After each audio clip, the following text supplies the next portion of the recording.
you like anything? A cup of water or something? Or have to go to the bathroom or anything? I'd love to go to the bathroom, to be honest with you. Okay. Alright. Let's get that out of the way. And I don't know the bathroom yet at all. move that in here.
Really go to sleep. I'm too tired. Alright, well, don't fall asleep on me. I'll be right back. Gonna try not to, boss. Alright. Camera? Shit.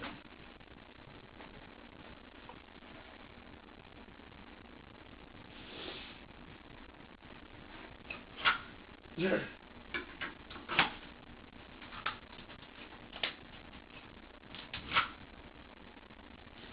Oh, they pop out.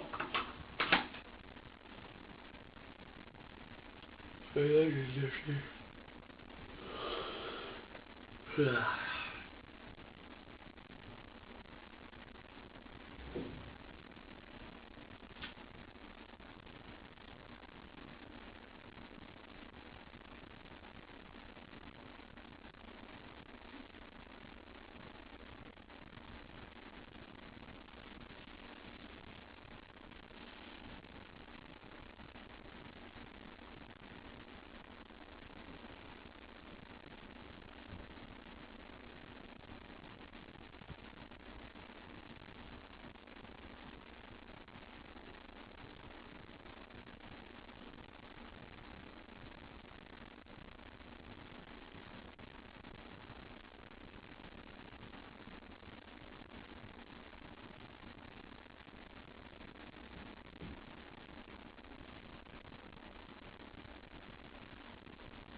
Nice.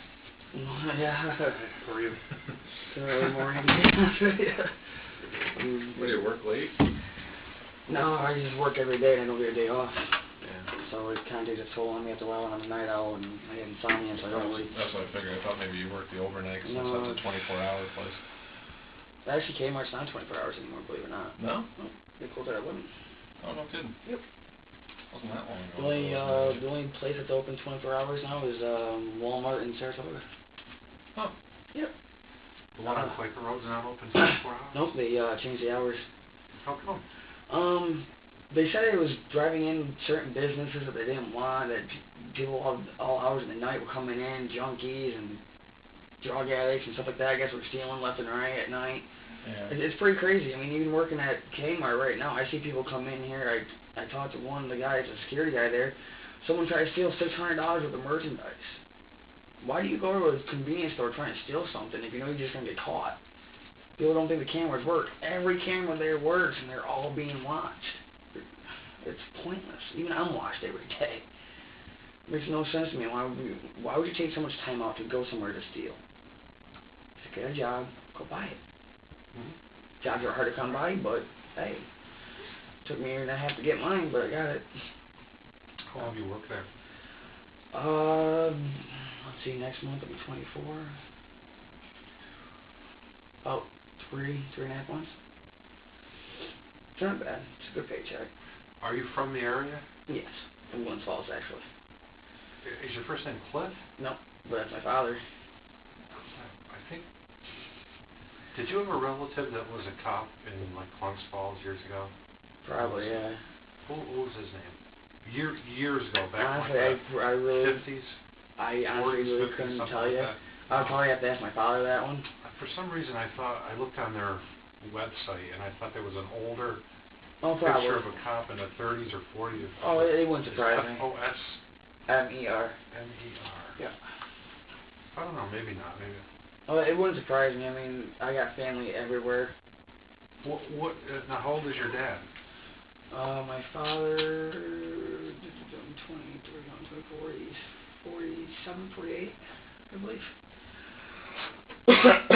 Well, he could be possibly older, I don't know. Does he live in Glens Falls? No, actually he lives in South Glens Falls right now. Did he ever live in Glens Falls that you remember? Honestly, from what I remember of him, he used to bounce around from house to house. He was never really there for me. My mom and my stepdad were there for me more. Now, where did you grow up? Glens Falls.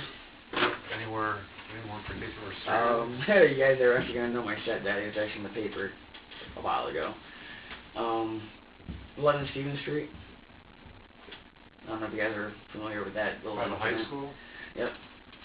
We know where the street is. We're not familiar with it. What was that all about? The one where I was this morning where you picked me up, my sister, she went through a nice little encounter with my stepdad. And you guys actually had my stepdad here for a while. Okay. What was his name? Fred Robillard. I don't know if you guys are familiar with that case or not. If it was a Glens Falls case, I might not have had a lot to do with it. It was a Glens Falls case. Yeah. Yep. Because of him, we ended up getting evicted out of our house. My mom lost her job. Homeless for about 2 weeks. Did you go to school in Glens Falls? Oh, yeah. I went to Glens Falls for about 9 years. And then once all the BS came out between my sister and my stepdad, we left. Well, more or less, I had to leave. Got transferred to South Glens Falls. Once I hit 18 in South Glens Falls, I dropped out and never looked back. What have you been doing since that? I dropped out at 18, spent a year working with my stepdad. Didn't believe anything my sister said because everyone in my family was telling me different. I don't even know what to believe now. She showed me articles last night that brought me to tears, and this whole entire case is hitting close to home because of everything like that, and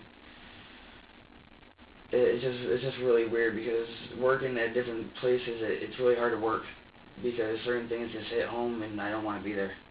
Even at Kmart, seeing little kids at Kmart, it's like, wow. I was accused of beating a 2-year-old a year and a half ago, and I had to fight that as it was. And now I'm being under investigation again because of my ex. What was that? The mom was a complete pill addict. Father was a heroin addict, serving time in jail for selling heroin to an undercover cop 3 times, which I don't understand how you can do that more than once. Honestly, that kind of blew my mind. I had the kids all day by myself, and they were being normal 2-year-olds, you know, running around, falling down, throwing stuff, getting arguments and whatever have you, and came home, and one of the kids had a black eye, and she was like, what happened? I'm like, well, they got into a fight, he threw a sippy cup at him, and so have you, and next thing I know, I had CPS down my throat. Well, you know, the child's got this, and the child's got that. Well, I don't know what to tell you, but it wasn't me. Look somewhere else. It was not me. I didn't have anything to hide. They looked at her. What I honestly think saved my butt was the fact that she didn't want to talk to him. She didn't want anything to do with the whole entire thing. Now, if it was my kid going through that, and you want me to talk to you, I'm here, bud. I am all ears. What do you want to know? I'm not going to be like, oh, no, I don't want to talk to you guys. I just don't understand why she went from full cooperation and making me look bad to non-cooperation and making me look like the great guy. Who was that girl? Alexa Shields. Where did that, was that around here? That was actually in Whitehall. Between Whitehall, Fort Edward, and Glens Falls. Because the child was bouncing from house to house. Where were you watching the kids? What town? Whitehall. And what really surprised me the most is that within 2 days, it was actually on Friday, because she had court on Friday, had visitation rights on Friday. From Friday until Saturday, no problems. And then Saturday night, her sister-in-law picks up the kids, and out of nowhere, Sunday morning, we have CPS at the door. I don't understand how it could happen that quick. For bruises showing up as fast as they did, I don't understand how it could have happened that fast. I really don't. Fractured skull, broken ribs, broken lip. I was like, I don't understand that. Did they ever resolve it? I honestly really don't know, personally, and I'm not trying to sound bad or anything, but from what I understand, the child is doing better now. It's with appropriate family members, but as far as I know, I don't know if they ever caught the person who did it or not. They never came back looking for me. They never asked me if I did it again. They never asked me if I was around her again. Once me and her broke up, I was done with it. I was done with the games, done with the drugs. I mean, she would pop like 13, 14 of her mom's muscle relaxers, and her mom beat the hell out of her for stealing from her. In front of me, I had to carry her up the stairs. I had to take care of her kids. I was the only one taking care of her kids every morning. Was this right in the village of Whitehall? Honestly, I really don't know Whitehall that well, but it was like right down the road, kind of like from Family Dollar and the bowling alley and stuff like that. I mean, I really don't know the area too well. Really not from there, but it really wasn't that far away from anything. I mean, you could pretty much walk down there and hit a store within like 10 minutes, I think, honestly. And that was a year and a half ago? About a year and a half, 2 years ago, yeah. So these kids, how many kids were there you were watching? 2. And one of them ended up with some bruises? Yes. It was more than bruises. It was more than bruises. It was a broken eye socket, fractured skull, what was it? Dislocated shoulder bone. At one point, I think I was told cracked rib, or broken rib maybe. He couldn't walk, he couldn't talk, couldn't hold anything. They took pictures of him, showed me the pictures of the bruising and everything like that. If they tried to think I was going to crack and admit to something I did because of a couple pictures, they were wrong. Because I didn't admit to anything because I didn't do nothing. Like, I didn't do anything now. Who showed you the pictures? One of the investigators. I went up to the investigation office by the QUEENSBURY High School. And I have no idea. I can't even recollect her name, honestly. It was a female, and I can't remember. It was that long ago. Year and a half? Yeah, about that. A year and a half, 2 years ago. Yeah, so it was 21, I was with my father. 22. Yeah, I was about 21, 22 when that happened. So you don't know if it's ever been resolved? I don't talk to her. And when she tries to contact me, I tell her nicely to leave me alone. I don't want nothing to do with her. She's too psychotic, she's too crazy, and she blames everything on herself. For her having 2 kids, I know where she is right now because of everything that's going on with her. She's constantly harassing her ex-boyfriends, which I'm really good friends with. I see him every once in a while at the bar. We'll talk, we'll chit-chatter, no problem. What I really don't get the most, and what really bothered me the most, and to be honest with you, I really don't understand why I'm going through this right now, but it's all good, is I'm the first one to get looked at. And I broke up with Brittany Thursday. Is it Thursday night? It's a Friday night. I believe it was Friday night. I broke up with Brittany on Friday night, and all of a sudden, everyone's looking at me like I'm a bad guy. Like I did something wrong. I don't know why you would think that. I don't know. Brittany told me yesterday she's going right down to the cop shop. Oh, I'm going right down to the cop shop. For what? Are you going to have someone arrested? Why are you going down there? To file a report? Matt gets a phone call 20 minutes later. Oh, she's blaming you for this. Really? She's blaming me. For what? What did I do wrong? Because I don't want to be with her fucking crazy ass? Because I don't want to be with someone who's psychotic? I have more stuff to worry about. She lost her job. Lost her job within 2 weeks.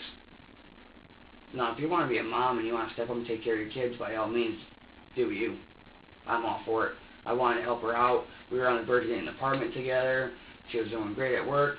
And now all of a sudden she has no job. She still wants an apartment. And now the baby got injured from bouncing from house to house to house. And what I don't understand is that last week I picked the baby up by myself and brought the baby to my sister's house. Excuse me. Brought the baby to my sister's house, where my sister was, no less, after she got out of work, and Brittany stayed there for a week with us. And my sister can even vouch for that. There for a week. She didn't do anything for a week. No dishes, didn't pick up after herself, constantly left the baby on the floor. But yet, hey, can you go pick the baby up from my aunt's house? What time? 10 o'clock at night. You want a 2-month-old out in this kind of weather at 10 o'clock at night? Really? You're a kid. Whatever, not gonna argue about it. Sure, I'll go pick him up. No problem. Picked up the baby, got back to the house. It was all fine. She trusted me then, but yet I'm left alone in the house for 20 minutes to take care of the baby while her and Matt walk to the store to get cigarettes and whatever have you, and I come back looking like I'm the bad guy because I was left alone with the baby for a whole 20 minutes. But yet when I'm left alone with the baby for an hour and a half to walk from Glens Falls to South Glens Falls, it's all good. I don't understand that. What do you mean by that? When was that type of thing where you were an hour and a half?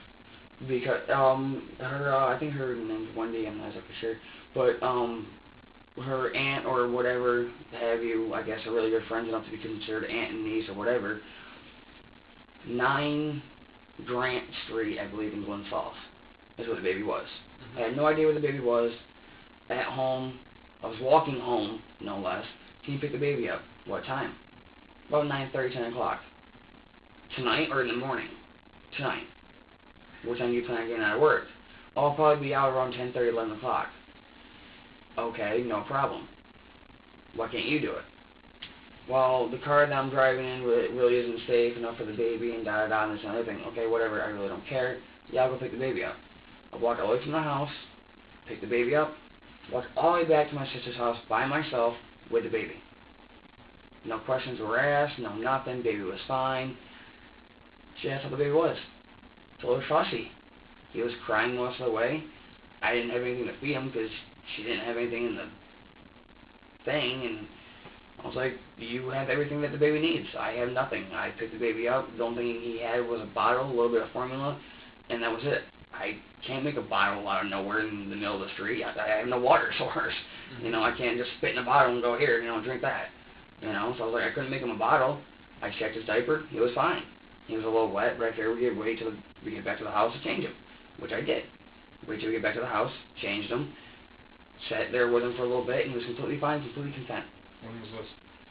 Last week. This is why I don't understand why I'm here. Because last week I was fine, and now, because I don't want to be with Brittany all of a sudden, I'm here. I don't understand that. Honestly. This is what's driving me nuts. Because I dealt with it a year and a half ago because I was left alone with 2 children. They were 2-year-old, okay? 2-year-olds throw stuff. They have temper tantrums. That's why they're called terrible twos. Last time I checked, that's why 2-year-olds act the way they do. Because they're still growing up. She's telling everyone that the baby's teething at 2 months old. Putting Oreo in the baby's mouth at 2 months old. I wouldn't do that, honestly. The baby shouldn't be teething at all. Not at 2 months. I mean, I'm not a father. I don't, never had my own kids. I mean, she's got 3 of them. But yet only has control of 1 right now. Because of everything in her past. What time did they leave Thursday? Thursday in the evening, I believe. I was out of work. I got out of work at 6. Is that your regular work routine? Is it 8 to 6 or something? No, I normally go to work from 1 to 6. I only do about 5 or 6 hours there. And I've been trying to help out a couple people on the side, try to make more money on the side and stuff.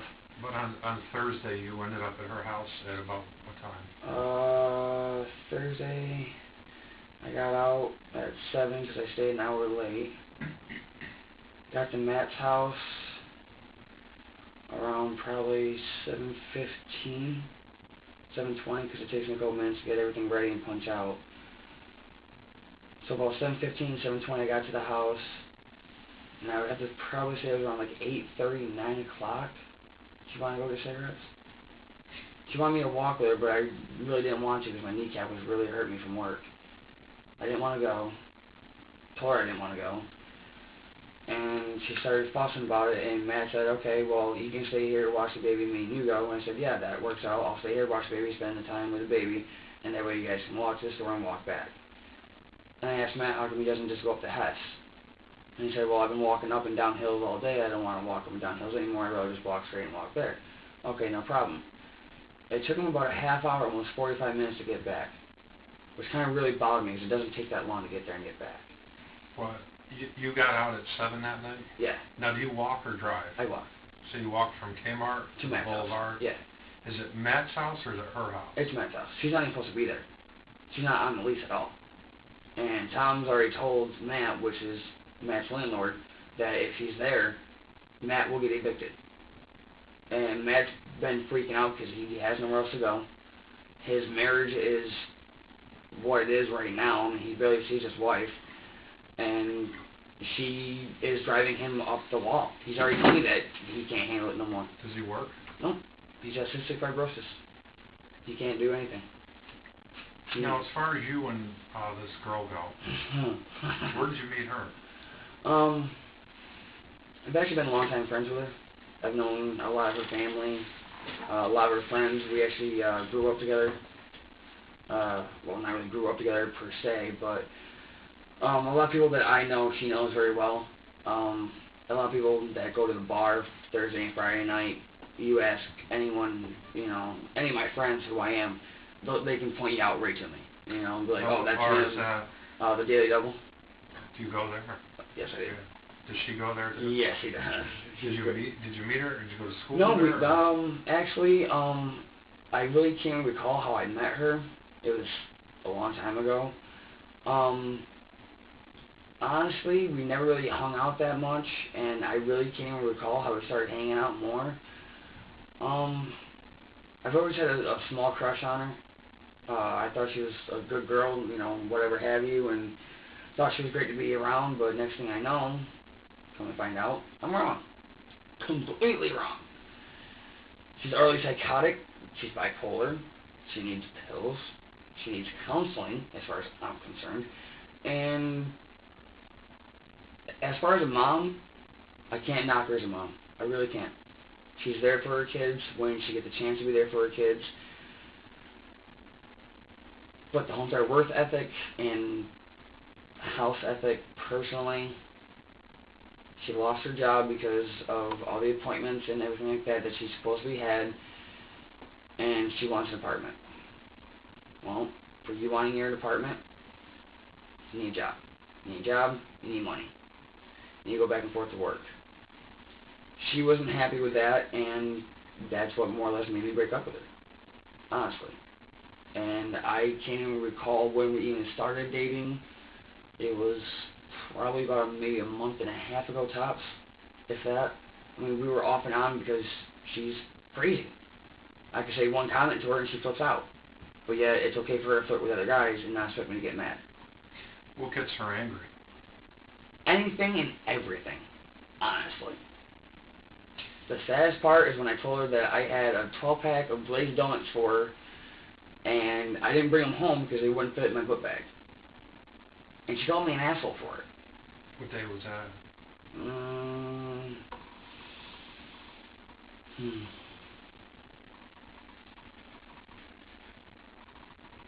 Tuesday of last week.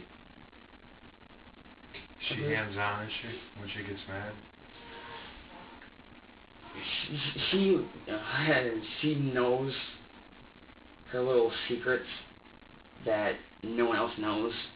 So when you cross the line, it's like an instant bomb going off without even any fuse.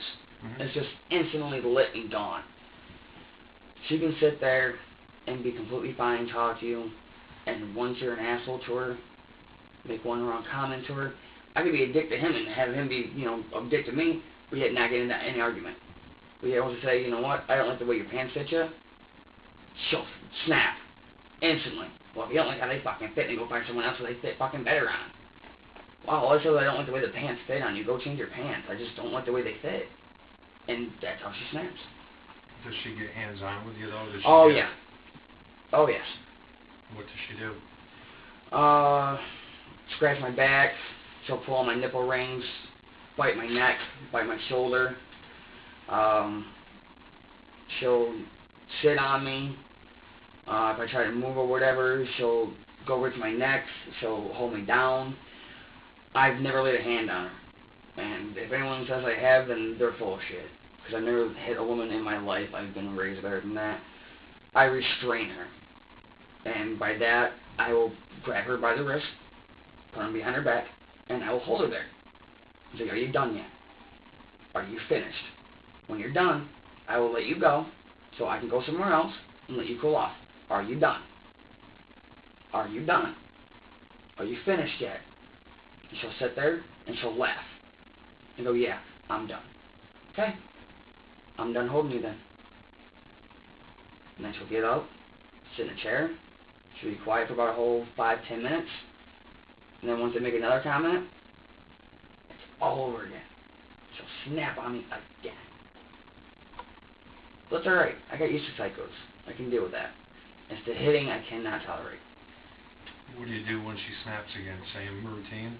It never changes.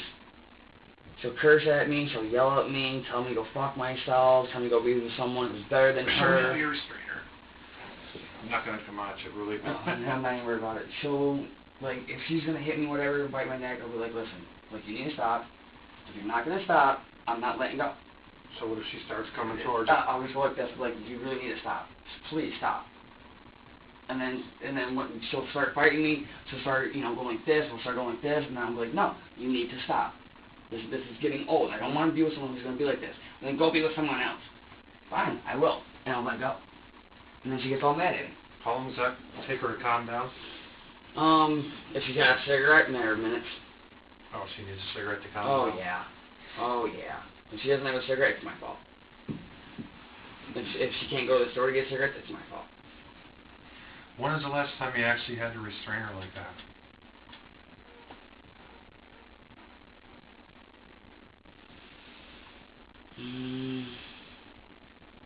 Probably last Wednesday or last Thursday, because we got into a small argument in the house. As in 5 days ago? About that, yeah. She wanted to have sex after I got out of work, and I told her I was too sore and too tired to. And she looked right at me and she goes, are you going to be spending the weekend with me? I said, most likely, yeah. She says, what do you mean, most likely? I said, well, I don't know what's going on yet, and I want to go out with my sister this weekend. She didn't like that, because she wanted to go out that weekend. So we compromised. I went out Thursday night with my sister, had a great time, walked home with my sister, no problem, no nothing. No phone calls, no text messages. There wasn't a care in the world for me and my sister that night. Friday night, me and Brittany and Matt and Emily all go out to the bar, and all hell breaks loose. Some guy I don't even know she gets into an argument with, he storms out of the gate, she walks inside the bar, all pissy. Comes in front of me, tries to yank me away from one of my friends, pulls me by the arm, tells me, you need to come here now, and yanks on me. I had two of my friends hold me back saying, no, he's not going with you anywhere. You need to leave him alone. You need to leave him alone. He doesn't want to be with you. You need to leave him alone and back off. And she still has me by the wrist, no less. Still by the wrist. Yanking on me, pulling on me. You need to come talk to me. All my friends are holding me back. No, you need to leave him alone. You need to leave him alone. Back off. Go away. And everyone's telling him this. Even one of the bouncers at the bar could tell you she was getting out of hand. And that was Friday. And that was Friday night. Thursday was... Thursday night, I don't know what she was doing Thursday night because I left Matt's house around 8:30, 9 o'clock. Got back to my sister's house around 10:30. Because I hooked it because I had the iPod, thank God. And I waited for my sister to get home. She got home, and we went out to the bar. Is that the night she went for the walk to Cumbies to get cigarettes? Was that Thursday or Wednesday? That I believe was Thursday, because that was the night I left to go meet up with my sister. Okay, so Tuesday night. She was mad something about donuts? Yeah, because she has a thing for glazed donuts. I don't understand why, but she does. She's obsessed with them. Mm-hmm. You tell her you have glazed donuts for her, she's your best friend. You bring them from the bakery over there? Every once in a while, the women over there, when they're a couple days before expiration, they'll leave them out, and they'll be like, Chris, if you want to take them home, we're just going to throw them out in a couple days anyway, you're okay with it, you had clearance, you're all good, and they're just going to get thrown out, So I'm like, all right, cool, no problem, I think of them all the time. I'm like, well, I don't want you guys to get in trouble, for giving me something that's off the shelf, like, Chris, between 24 and 48 hours, they're going to be in the garbage anyway, so whether you buy them or not buy them, we're throwing them out, regardless. So just take them, get rid of them, do whatever you want to do, eat them, whatever, they're still good. Take them home, whatever. All right. Well, I forgot them. Told her, yes, I had them, but I forgot them. Was going to bring them, but they wouldn't fit in the book bag, so I left them there. Was going to go back and grab them before I punched out, and I forgot about them. I'm sorry. Whatever. You don't care. You don't love me then. Whatever. So you leave, if you could be a little more precise, like times that you left and when you got who was there when you told her you didn't have the donuts? Was there anybody else there? I think Matt was there. I'm not exactly sure. And if he was, I really don't think he heard it. And the baby? Baby, I believe.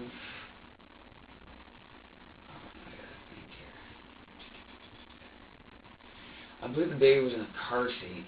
No, the bouncer. She's been putting that baby in that bouncer a lot. I believe the baby was in the bouncer, and she was sitting in the corner chair in Matt's house. I had gotten out of work at 6:30, so I only stayed there for about a half hour.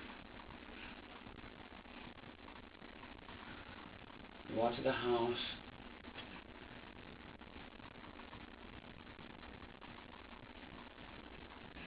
Walked to the house. Got there, in 15-20 minutes, that leg was really bothering me. Got there, told Matt that I had some garbage bags for him if he needed them, told me not to worry about it. I think he went outside, I'm not exactly sure, I really can't remember. So I'm going to stop drinking.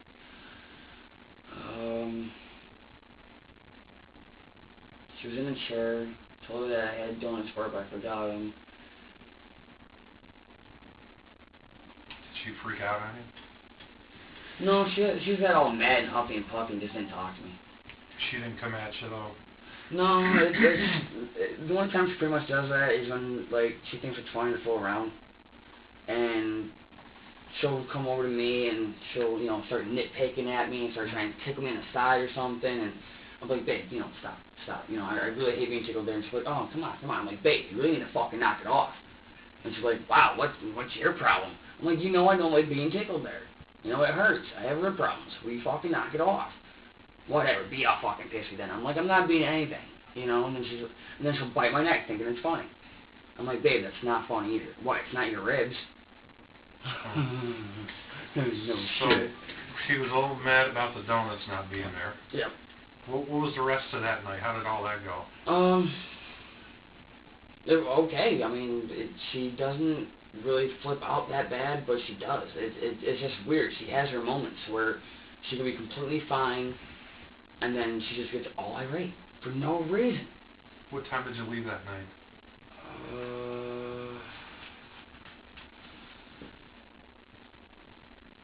Probably around 9, 10-ish.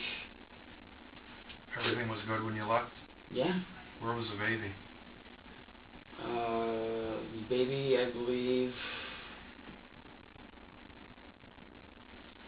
if I'm not mistaken, the baby was on Matt's bed, sleeping with the bottle, if I'm not mistaken. Yeah, because Matt was in the chair. Me and her were on the couch, told her I had to leave. She got all upset, all huffy puffy, whatever. What was she upset about? Because I told her I had to leave. But it's really weird because I told her I want another nighttime job so I can make more money. She gets all mad about that. Is that the night she wanted to have sex? She told me, yeah. She said that she planned on having sex all weekend long. She's like, well, what are you doing all weekend? I'm like, I don't know why. She's like, well, I plan on getting laid all weekend. I was like, must be nice to be you. So I'm a little fucking sore and tired by it. I don't perform on demand, dude. Like, sorry and shit. I don't. And she's like, whatever, fine. I'm just gonna find someone who does. Whatever, fine. Go ahead. Well, you really don't love me that much. She told you all that? Yeah. Believe so. So when you left, the baby was on the... Can you see the bed from where you guys were sitting? No. No. It's in a separate room? Yes. That's what really bothered me the most. So I told her I really didn't like the baby sleeping in Matt's bed because I really couldn't tell if the baby was okay or not. And she'd always tell me, don't worry, the baby's fine, don't worry, I can hear the baby, you know, I have great hearing, you know, I can hear anything when the baby cries, you know, I'm always right there. Okay, whatever, your kid, I'm not going to fucking fight, I'm not going to argue, I'm not going to bitch, I'm not going to moan. It's your kid. She told me point blank, face to face. Well, you know, they're my kids and I'll take care of them however I want to. Really? Well, if they're around me and they need to be disciplined and they tell me to go fuck myself, I'm going to go put them in the corner. Hate to tell you, but I'm going to put them in the corner. Sure. I'm not going to hit them. I'm not going to discipline them. Because last time I checked, you can touch a child, child abuse. I'm good. I'm set. Stay in the corner. That's how I was raised. If you got in trouble, your ass is standing in the corner. Do you ever watch any of her other kids? Nope. She doesn't have her other kids. She does not have her other children. At all. She does not have her other son or her daughter. For what reasons? Honestly, I could not tell you because I was not there. I don't know. I don't want to know. She got them taken away for whatever reason, and that is on her. I was there after all that went down. Not included in nothing or any of it. Don't know, don't care, not my business. The only thing I care about is Cole. That's the only thing I care about. Just making sure that everything goes down right for him. And she told me, you're not the father, you don't need to worry about it. Okay, no problem. But yet, she calls up John, who is supposedly the baby's dad, and starts yelling at him and cursing him out, telling him that we need formula, that we need diapers, we need wipes. And she gets all huffy puffy, starts cursing him out on the phone. I even have his number in my cell phone, saved for her. And her friend Amanda, saved for her. That way she can call anyone that she needs. But it's not good enough. Wasn't good enough then, ain't good enough now. She couldn't get any help from him until she apologized. She didn't want to apologize, so I manned up and I did it for her. Said, John, this is her boyfriend Chris.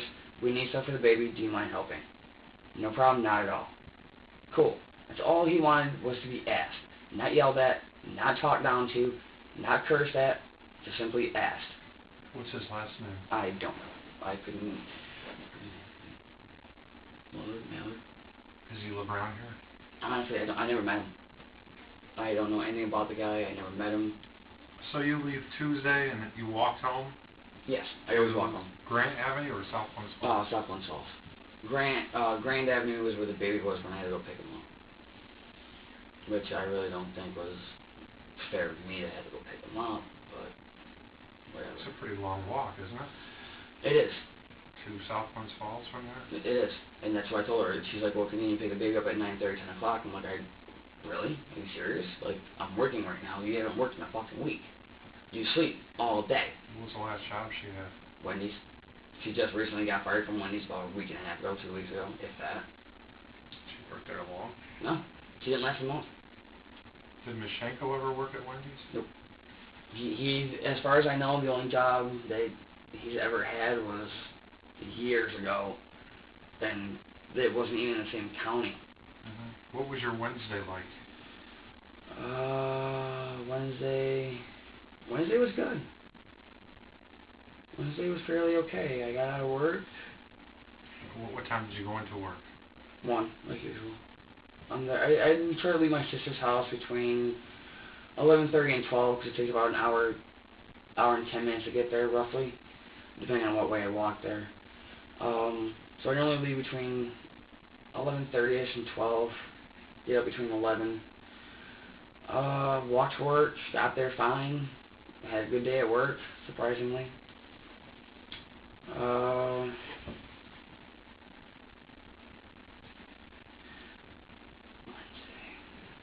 I think she stopped in. Her and Matt stopped in, I believe, on Wednesday. Have a baby? With the baby? No. So who would have had it then?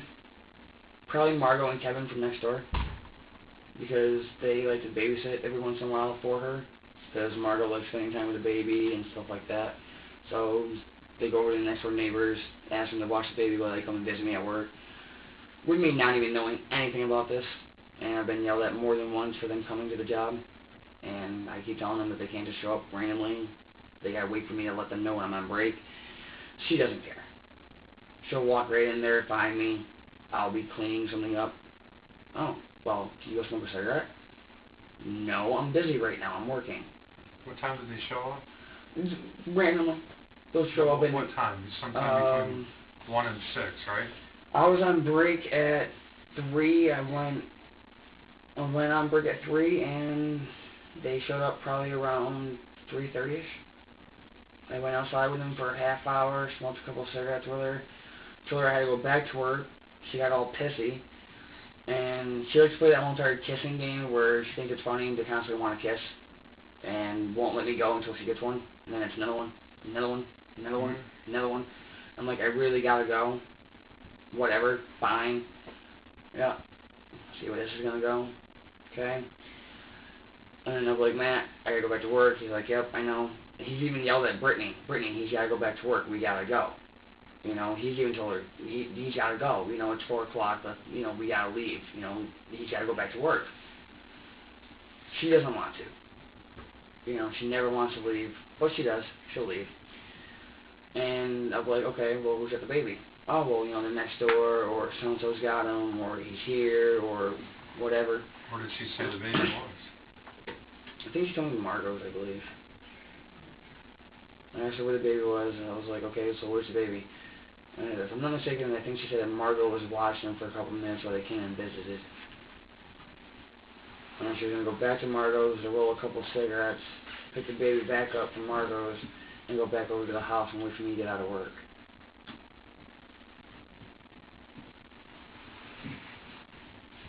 So I got out on Wednesday. Did she ask you if you were going to come over? No, she just expects me to.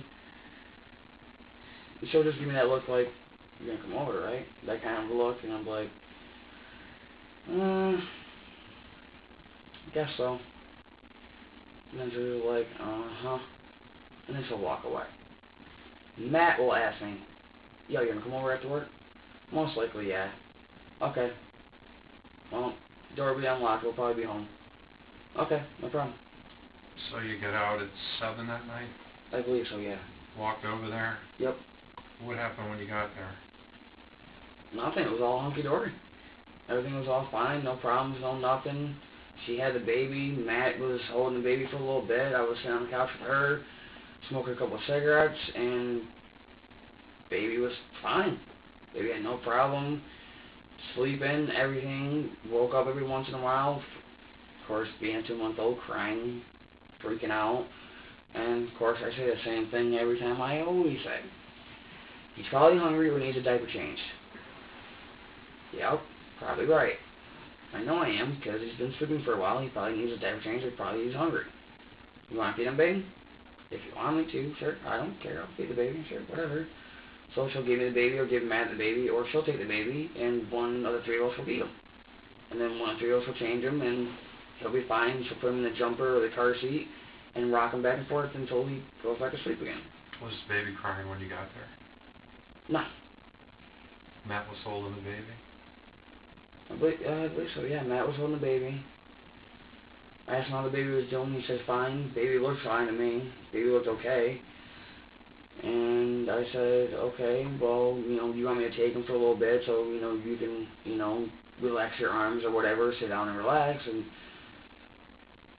for him having a disease that could kill him, he'd be a really good dad. Because he does not let that baby out of his sight, out of his arms. He pretty much fights with Brittany to hold the baby. When he wants to hold that baby, he wants to hold that baby. He does not like letting go of that baby at all. Does she ever try to, no. like a tugging match, like, you know, I want... No, as far as I know, she'll just get up and, you know, you know, as far as I can tell, she thinks it's fine to play around with him and whatever, and she'll be like, oh, well, it's my baby and whatever, and if I want him, I can have him, and Matt's like, yeah, well, you know, who's got the baby right now? I do, and da-da-da, you know, they'll go back, and, you know, they think it's funny to argue, and I mean, I gotta admit, it is kind of funny because she gets all mad because Matt won't give the baby up, and it's kind of like, by the time you're a kid and you're holding him more than she is right now. How does she get the baby back? Matt will be like, oh, well, if you're not going to stop bitching, here you go. You know, he'll be like, here's the baby. And she'll be like, thank you. She'll take the baby back, sit down with me, and then she'll be like, you know, she'll, you know, hold the baby and whatever, feed the baby or whatever, and then, you know, I'll look over, I'll be like, no, he's content, he's fine, there's nothing wrong with him at all, you know. I'm like, why wouldn't you just let Matt finish watching, you know, movie holding him, you know? Because I want to hold my baby. Okay. I'm not sure if I misunderstood you. Hold your baby, Vaughn. A little while ago, did you say the baby was fidgety that night? Oh, fine that night. He was a little fussy and stuff because he's a normal 2-year-old. But, I mean, Matt takes care of that baby 110%. When did he become fussy? And just every once in a while when he wakes up. I guess so he's been saying the baby's been eating. 7:30, you walk in. I'm just trying to... 7:30, roughly get there around 7:15, 7:30-ish. Matt's got the baby. Matt's got the baby. She's on the chair. Well, couch, whatever you want to call it. Baby's fine. Baby, completely fine. Completely fine. No problems, no nothing. I have noticed, though, every once in a while, even with Brittany, with myself, with Matt, no matter who holds the baby, when the baby's sleeping and you move just right, he likes to move his head around a lot, which really bothers me a lot because nobody really holds his head. And he'll roll his head over like this, and it's kind of like, okay, well, you know, I think his neck's going to snap or something, so I'll hold him in place. And then Brittany's like, you really can't do that. I'm like, why? She's like, because, you know, he needs to, you know, be able to move. I'm like, he's rolling around like a fucking bobblehead, bud. Like, I'm not going to stand here and let the baby's head go backward and fucking forward and smack off my chest. It ain't happening. Oh, that's fine. He'll be fine. Really? That's normal to you? I don't think that's normal. Last time I checked, that wasn't normal. But, okay, whatever. I'll do whatever you say. I'll treat the baby just like you want me to. No was problem. that conversation that night, or was that another day? It's 24/7. It's an everyday. Whenever I have a baby, it's an everyday thing. Every time. If she doesn't like how I'm doing something, she'll correct me with a quickness. Well, you're not doing this right.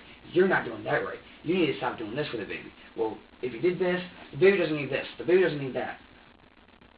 Okay, I'm sorry. I didn't know that's not what you wanted. I'm sorry.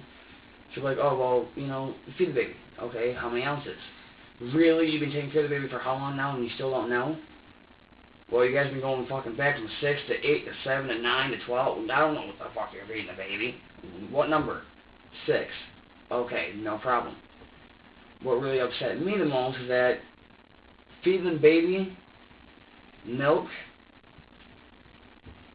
some syrup stuff, and a thing of baby formula really got to me. Because the baby was giving us dirty diapers. Almost on a regular. Like, constantly. And I was like, sweet, you know, okay, cool. Caramel syrup or something like that, I think. Caramel syrup. Yeah, caramel syrup. That's what she was using. Black colored stuff. It was clear, kind of like clear. I want to say you took like pancake syrup and took the black out of it, that's what it looked like. And she stopped using that for some reason. I don't know why, but she did. She went right from milk and carrot syrup and a little bit of baby formula to straight out water baby formula. And now all of a sudden the baby hasn't shit in like 2 or 3 days at a shot. Will not do it at all. But yet has little pebbles coming out every once in a while. I don't understand that. I don't understand why you would switch from one thing to another. Why would you go from feeding your baby milk and carrot syrup and having dairy diapers on a regular to changing it to just straight up formula and water? That's what I don't understand. That's what really bothered me, because I was like, you can't do that to a fucking kid. You cannot do that to a baby. Well, it's my baby, I can do whatever I want. Whatever, but I'm tired of fucking arguing with you. Tired of it. So getting back to Wednesday. It was, you sat on the couch and had a cigarette with her? Yes, I did. And Shanko was holding the baby. Baby was okay? Baby was fine. What happened as the night went on? What happened? As the night went on, baby was fine, crying every once in a while from being hungry, dirty diaper, peed a lot, got changed. Who changed the baby? I changed the baby, I think, twice. Matt changed him a couple times. I think Brittany changed him a couple of times. We all take turns changing the baby, holding the baby, doing whatever. That's the night they went to Cumbies? Yep, I believe so, yes. How did all that come about? Because she was bitching me out for smoking all her cigarettes, like she normally does. When I don't even know how she can afford a fucking pack of Newports when they're $10 a pop. So I was like, thinking to myself, how do you always have Newports? But I'm not going to start an argument with that because it's just not worth it. And she said, babe, I want to go, let's go to the store so I can get cigarettes. If you're going to smoke them all, let's go so I can go a bit more. Babe, I don't want to go. I really don't want to go. Well, why not? My fucking kneecap hurts. Do you not understand that? I don't want to go. And then Matt came out with, okay, well, if he doesn't want to go, me and you can go, and he can stay here and watch the baby. I said, there you go, you bitch about me not spending enough time with the fucking child and you. Why don't you leave me here with the baby? I can take care of the kid for you. You guys can come back. It's a stress reliever for you. Think fucking twice, smart one. Why not? She just didn't want it.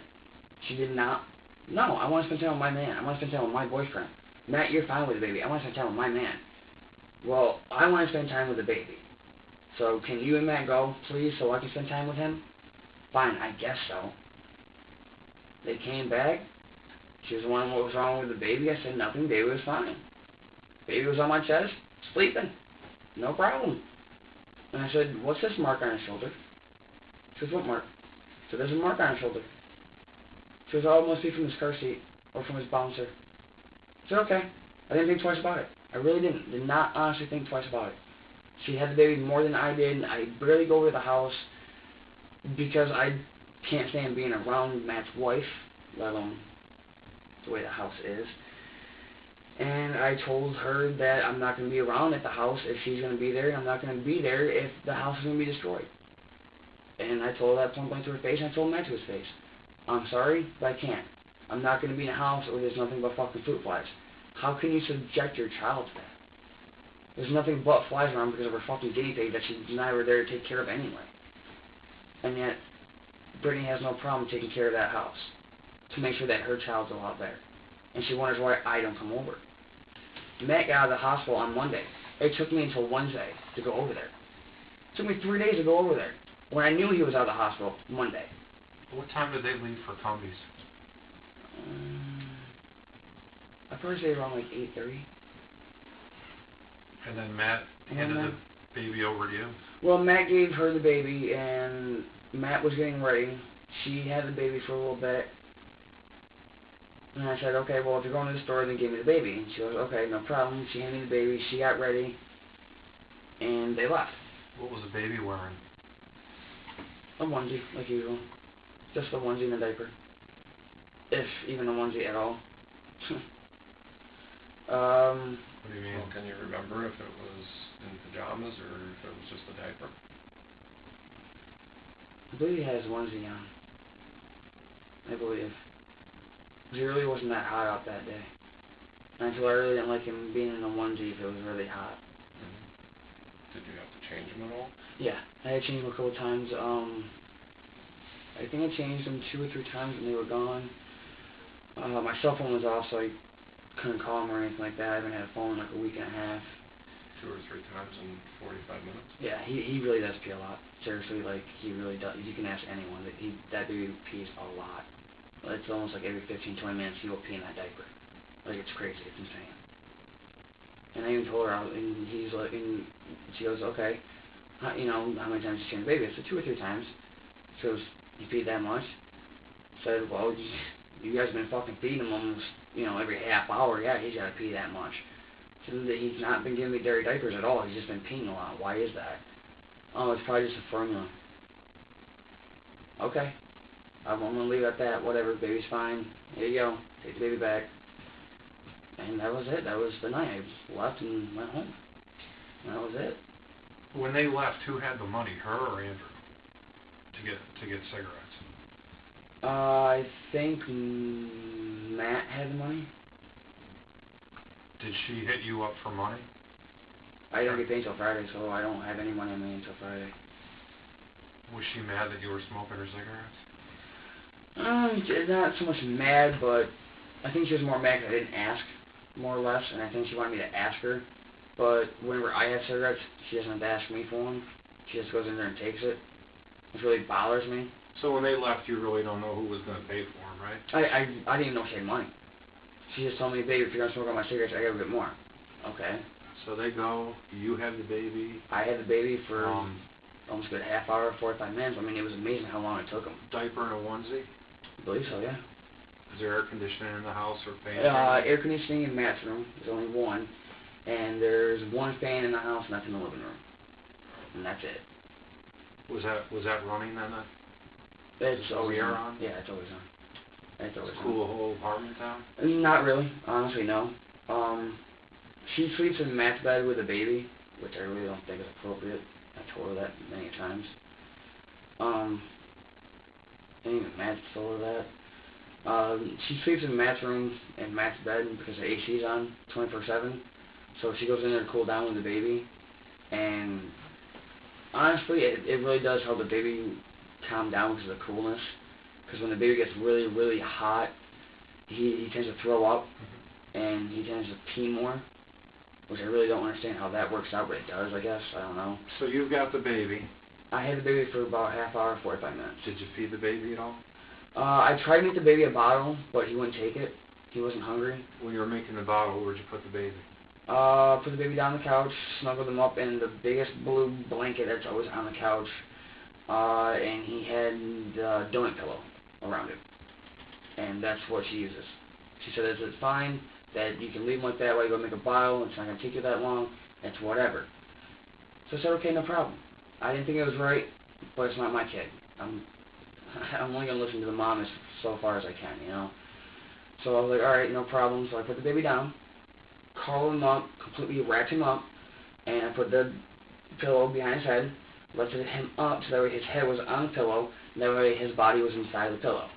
So if he tried to roll, he could get stopped, just in case. And I try to be as fast as I can. I don't like to microwave the bottle at all. It takes too long. So I turn the hot water on, let that go for a little bit, and when I think it's appropriately enough to where the microwave would do, I put the bottle, fill it up with about 6.5 ounces of water, take about 2 or 3 scoops of formula out, shake it up, give it to the baby. No problem. Well, I made the baby the bottle that night, and he did not want it at all. Did not want it. He didn't want to lay there. He didn't want the bottle. I tried giving him the pacifier. He didn't want the pacifier. I don't know what his problem was, but he was just really cranky. What's really cranky? I mean, cranky when I cranky, like screaming like so loud it could shatter a window. Like that cranky. Like it was so loud, it was like, wow, like ear-blowing pitch noise. And I asked her, how come he's doing that? She goes, oh, probably a bad gas built up. Did you call her or something and say? No, I had to wait for her to get back. So how long was the baby cranky? About 15, 20 minutes. I was trying to burp him. I would bounce him on my knees like this and have my hands on his back. And every once in a while I would get a burp out of him. I'm like, okay, cool, And then he start falling asleep. I'm like, well, I'm not going to bounce you on my knees and hold you here if you're going to pass out on me because I don't feel safe doing that. So I would pick him up. Start screaming instantly. The second I moved him, freaked right the fuck out. Like I was abusing the hell out of him or something. Like, boom, right there, once you picked him up, all hell broke loose. So I put him right back down. How did you pick him up? I would go like this with him and lift him up like this.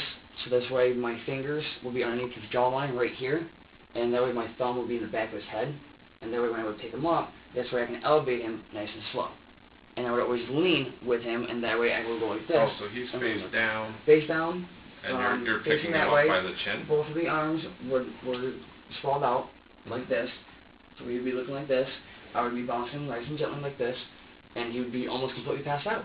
No crying, no fussing. I don't know why he likes it, but he liked it. So, you know, I'm doing this, and every once in a while I get a burp. Okay, cool.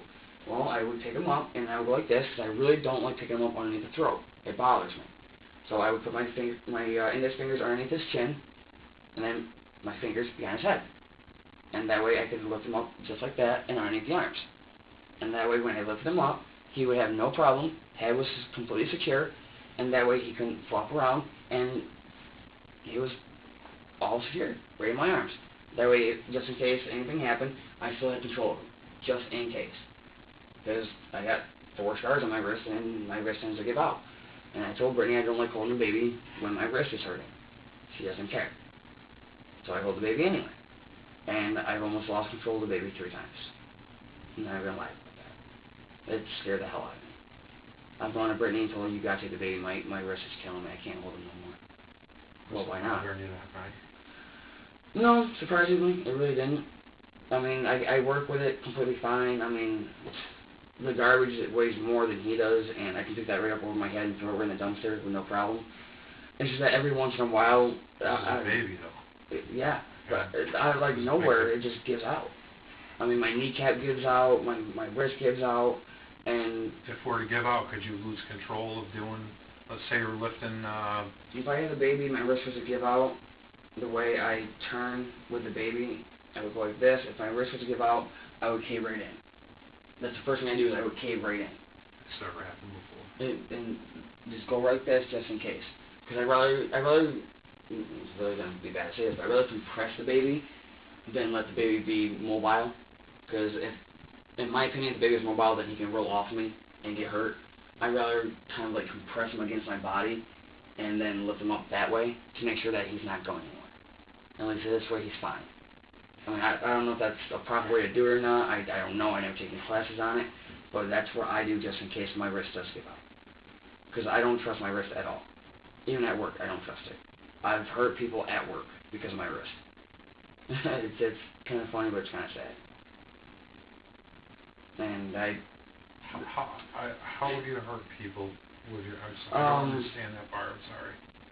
On the maintenance, since I do maintenance at Kmart and stuff, I take care of all the garbages, and I change everything out in the toilets, and I go off, and when you're doing garbages, they tend to get a little heavy, and when my wrist gives out, I'll push the cart away from me without even trying to. It'll bump into somebody, or I'll be changing out the red bins underneath the cash registers, and when my wrist gives out, I'll end up dropping the whole entire red bin everywhere, and it'll bounce off of something and hit somebody or whatever. I've done it a couple of times. Not my brightest moments. Most embarrassing, yes. Brightest, no. But I do apologize for it. Tell them my wrist gave out, and I'm sorry for the inconvenience and whatever have you. I mean, everyone can obviously see the scars on my wrist. What happened? That one was from working at Johnny Rockets when I cut myself. That one was when I got cut at a different job site, and that one is when I put my hand through a window when I was 9 or 10. And that one right there is when I got pissed off at one of my exes a couple of years ago and thought I'd be tough and put my knife to my wrist. Try to get some anger out, and it didn't exactly work. It more or less pissed me off even more, and it made me bleed, and it really hurt. And no, never doing that again. Ever. A crying baby can be a challenge. It can, but the way I see it is that it's just the way I see a work day. And you guys will probably think I'm really weird for saying this, but no matter how bad a day can get, it always ends. Always ends. It's always got to stop at one point in time. And no matter how fussy a baby can get, eventually they're going to get tired enough to where they're going to fall asleep again. Or you can feed them, and that's what they want. Or just by holding them, they're quiet. Just the smallest things is what they want. It doesn't bother me to hear a screaming baby. I hear it all day at work. All day at work. So it doesn't bother me. I hear people complain. I hear people moaning, groaning over the stupidest shit over $2 whole. That something costs them $2 and they gotta bitch about it. I mean, I picked up after kids in the bathroom while they're still in there thinking it's funny. Shitting all over the toilet and I gotta pick it up. And I gotta clean the bathroom. They think it's fucking hilarious. Yeah, I get mad, but I laugh it off. Because the day ends anyway. Who thinks it's hilarious? Oh, everyone. Everyone. If I took yesterday off, and I know I'm going to hear it today. I know I am, especially when I go back to work. Do you think that they look down on you at work because of what you do, or? Honestly, I really don't know. And, I mean, she's gone in there with a baby on more than one occasion. And, I mean, they all know that we were together. They all know that I was taking care of the baby and everything. And, I mean, one of the girls that works there, she was completely rude to her for no reason at all. And I even told her, I was like, that's just the way she is, you know. She's like, well, that's not even fair. She needs a change. Like, it's just who Brittany is, you know. Mm-hmm. You gotta get used to the way she is and if you're gonna be around her, you know. And at work, it's just different. When I'm at work, I'm there to work. I'm not there to socialize. I'm not there to have, I mean, yeah, we all have fun and whatever, and I talk with them. But when I'm called to a spill, or when I'm called to fix something or do something, I'm all over it. I don't waste any time. I am right there. Just like I told her I would be for that baby. If there's anything wrong with that child, let me know. If I got the money, I'll be there. If you need a babysitter, let me know. If I can do it before work, fine. If not, it's got to wait until after work. I can't skip out on work because you need a babysitter. I can't do it. You know, and she's like, well, you know, what do I do for a babysitter, you know, if I can't find one? I don't know what to tell you. I can't give you an answer. I have to go to work. I can't just call off because you need a babysitter. The week that she stayed at my sister's house, she needed a ride back and forth to go get WIC and to go shopping and pick up baby clothes and go pick up baby formula. No one wanted to give her a ride because she didn't have gas money. And she wanted me to stay home with the baby and watch the baby. I can't. I have to go to work. My sister's like, Britt, I gotta go to work. I can't stay here either. You know, like we both have a full-time job. We cannot stay here. So Brittany was at the house. I get home. She didn't go anywhere for 6 fucking hours. Didn't do anything for 6 hours. And that drove me fucking insane. And I looked at her and said, how can you not get anything done? I said, I'm at work, no formula, no diapers, and no one came to fucking help you? With a 2-month-old baby, no one came to fucking help you. Are you serious right now? You're going to tell me that no one came here to help you with that child?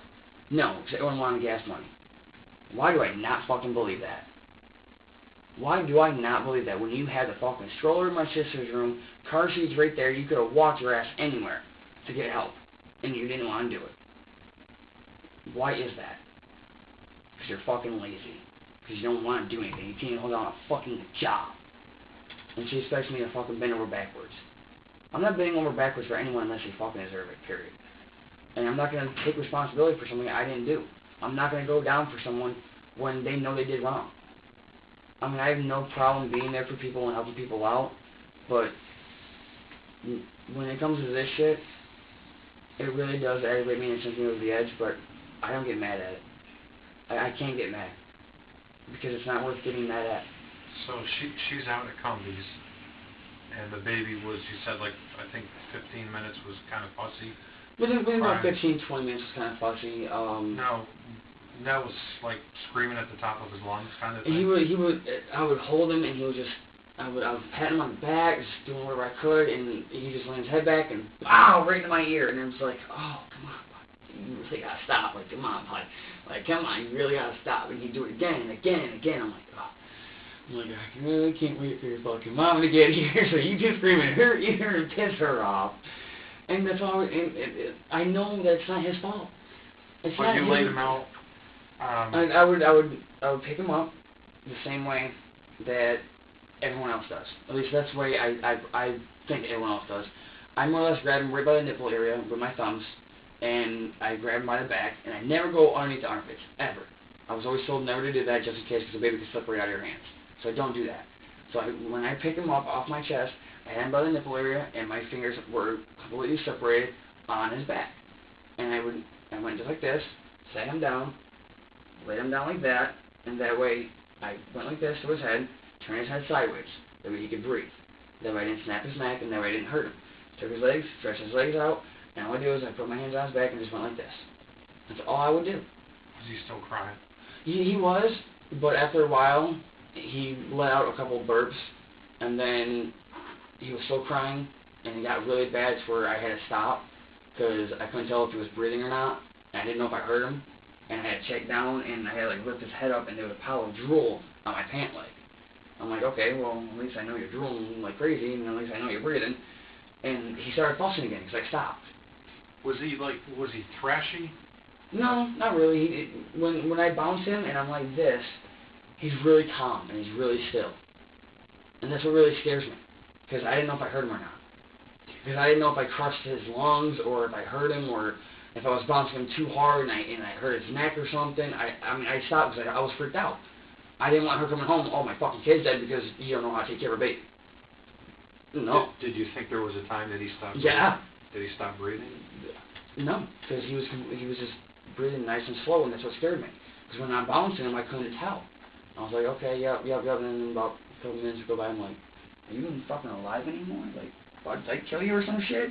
And then he was like crying. I'm like, oh, okay, well, you're obviously still alive, so apparently I just pissed you off again. And I go right back to doing it. And then he'd constantly drool. And then every once in a while, I hear a burp. Or he fart. I'm like, okay, I know that must have hurt. I mean, when you don't go to the bathroom for a couple of days, it hurts. I know it does. You're right. You know, constipation sucks. And that's why I asked him, I'm like, how long has he been constipated for? He goes, oh, a couple of weeks. And you don't go get your fucking son checked out when he doesn't take a shit for a couple of days, let alone a couple of weeks? Are you serious? Was there a time that you thought that he stopped breathing? Yeah. There was. That's why when I was bouncing like this, I would stop. And I didn't feel anything. I didn't hear anything. I was like, oh, shit. I was like, oh, fuck, maybe I bounced him too hard. And I just try to remain calm, like, okay, just don't freak the fuck out. Just relax. He's okay. And I would roll him over, and that's when he would freak out, because I moved him. And that's how I knew that he was awake. I had to physically move him in a different position to see if he was okay. I was freaked out. I didn't want to hurt him at all. I didn't want to kill him. I didn't want to I didn't even want to touch him. I really didn't. I just wanted to leave him there. Honestly, I didn't want to fucking touch him anymore. Did you think that you hurt him? Yeah. How? Just by bouncing him. I've been told that you can crack ribs, that you can puncture ribs, that you can break their neck, that you can, break their spine even, because they're so fragile. And I'm like, just holding him there and just not feeling anything for a couple of seconds, I was like, he's dead. Like, oh my god, like, I just killed a fucking 2-month-old child. Like, I'm freaking out. Like, I'm like, oh my god. Like, what do I do? So I would roll the baby over, and then he would start freaking out. I'm like, okay, cool. I'm like, okay. That's a little bit relieved. Now I can go back to bouncing a little bit, Sure. And then, I'm bouncing, and I'm like, all right, well, maybe, I'll stop. Stop, look down, and he's almost completely out cold. And I know that because I lean over, and I put my hand right next to his mouth. And I feel it. I'm like, okay, cool. I know he's sleeping. Sweet. And then out of nowhere, boom! He wakes right the fuck up because he's not being bounced anymore, and he's pissed.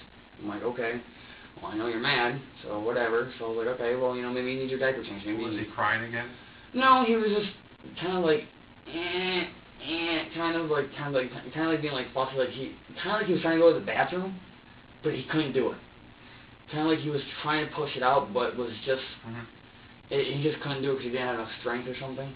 And I was like, okay, well, either you're trying to go to the bathroom and you can't do it, or you're starting to get fussy again and you're going to start crying. And he kind of made a couple whimpering sounds. I'm like, okay, maybe you want your bottle, maybe you're hungry, you did burp a couple of times, maybe you're hungry. So, I lifted him up like I, always normally do, right from underneath the chin, back to the head, lifted him right up, completely surrounded, and laid him in my shoulders. just like this, lean him back down, got him comfortable, and I put the baby, the bottle in his mouth and feed him that way. He took it with no problem. I was like, okay, so I know I burped you a couple times, so you're not fussy anymore. You're completely okay. You're fine. Sweet. No problem. I've asked Matt and Brittany on more than one occasion what the mark on his shoulder was. It was new to me. I didn't see it before. And it looked just like a fucking 7. Like a 7. Where was it? I mean, if you use your own shoulder, where did you see it? Look down. Picking him up. He's on his right shoulder, I believe. Roughly right around here. Okay. And it looked just like a 7. So, we'll back up a little bit. So you do the bouncing, and at any time during that, did you feel a risk about?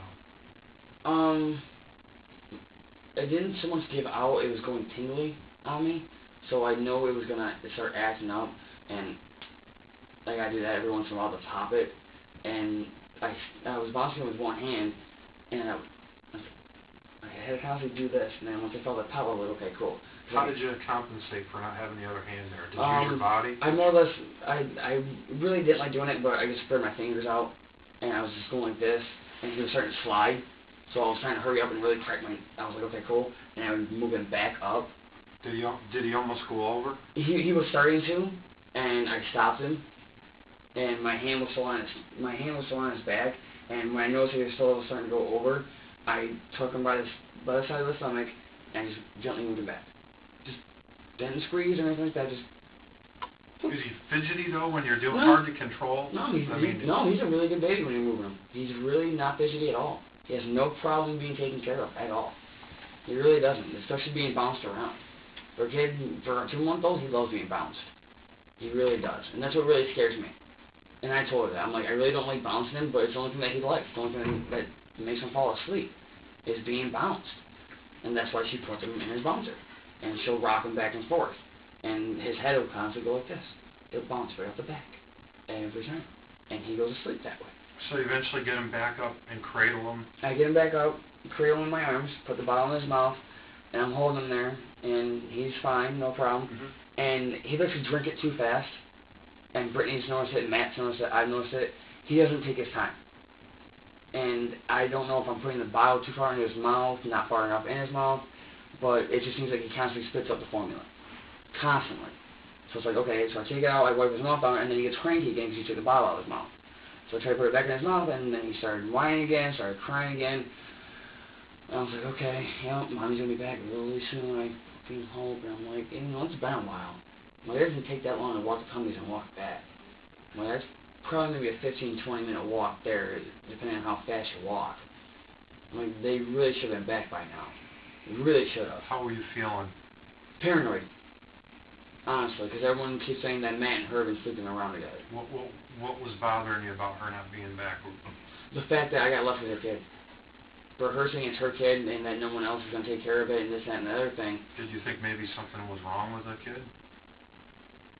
Not really, because, he's all fine and content, but what really bothered me, and I brought it to her attention, I brought it to Matt's attention, and I think this is why I'm being looked at, honestly, because I said something, but it doesn't bother me because I'm not fucking scared.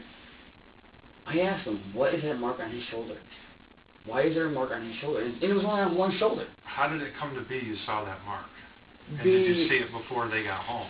No, I didn't see it before they got home. It was probably the next day is when I stopped over at Matt's again, and he had a baby in his arms or was putting the baby down. I can't really remember.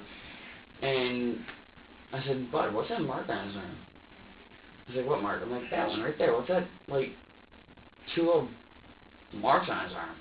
I'm like, that looks like a 7. Kind of weird. And Matt looked over at Brittany, and Matt's like, probably from the car seat? She goes, yeah, probably from the car seat. I'm like, are you guys sure that's from the car seat? I'm like, that doesn't look like it's from the car seat. She goes, well, where is it? So it's up by his shoulder blade area. She goes, oh, it's probably from his car seat. It's probably too tight, or someone's probably taking him out too rough. Okay. I know I haven't taken him out of any fucking car seat, let alone out of any car. So, where did the mark come from? And it took her this long to do something about it? Which is what I don't understand. Because Matt even told me yesterday, when Matt came back to the job and told me what happened, because he stopped in earlier and saw me. No, not yesterday, the day before that, because I had yesterday off. Yes, I took yesterday off, today's Monday, so Saturday. I was at work, and Matt comes rushing over to me and goes, "Hey, we need to talk." I said, "About what?" It was the baby. I said, "Okay, what about the baby?" He goes, "The baby's got 2 broken fucking collarbones." Really? Now, how did that happen? Because I wasn't there until Wednesday, bud, so Monday through Wednesday, that's on you guys, not on me. I wasn't even around. So, what's going on now? Within a 3-day span of me not being there, and then 2 days of me being there, all of a sudden, now I've got 2 broken collarbones. Was Wednesday the day they went to get cigarettes? Yeah. And that was the day that you were bouncing? Wednesday is the day that I had just stopped in to see how Matt was doing. Because Matt didn't get out of the hospital until Monday morning. You were bouncing on Wednesday, though? I was bouncing on Wednesday night, yeah. Okay, so they come home. Was there any talk about any marks on that? No, I really didn't see anything. Honestly, I was really tired. I was really pissed off because it really took her that long. I was like, what took you so long? You know, like, it doesn't take you that long to walk there and walk back. And she's like, "Oh, well, you know, me and Matt were talking, da-da-da, and we were just really talking a lot." I'm like, that's a really long conversation to have then. For that long. Almost an hour walk? That seems kind of weird to me. She goes, "What's weird?" And Matt's like, "What?" I'm like, "No, I'm not saying nothing, but I'm not just saying, it only doesn't take that long to walk to Cumbie's and walk fast. That's all I'm saying." And I really didn't think twice about it, honestly. Did you tell her the baby was acting up while she was gone? I told her the baby was fussy every once in a while, and she's like, "Yeah, tell me something I don't know." And I was like, "Well, you know, baby was fussing every once in a while, didn't want his bottle. I tried to do everything to calm him down. I was bouncing him on my knees." I mean, she's watched me do it. She's watched me bounce to him on my knees. Just be careful. I know. I got this. Don't worry. He's okay. He's not. You hear him freaking out? You hear him crying right now? No, he's fine. You're okay. And that was about it. I mean, I was taking care of the baby until they got back. They got back and handed the baby off, and I was like, "I gotta go." And she's like, "Why?" I'm like, "Because I gotta go home. I have shit to do tomorrow. Jessica wants to talk to me. I gotta go home." Do you know what time you left? Probably around,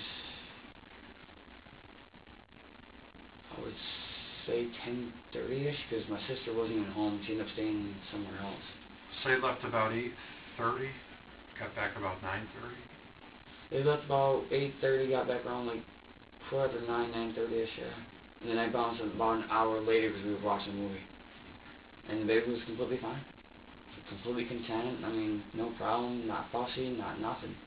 Where was the baby then when you sitting in the couch or in bed or crib? Have a crib for the baby? No. Have no crib? She doesn't have anything for the baby when she's at Matt's house. And that's what really bothers me, is that for a 2-month-old baby, she sleeps with him. And that's what really bothers me the most. Because honestly, maybe she heard the baby in her sleep and she doesn't realize it. Did you want something to drink? I would love something to drink. Did you want one of these? I don't care. I can't afford one right now. I'm broke. Yeah, we're good. You got it.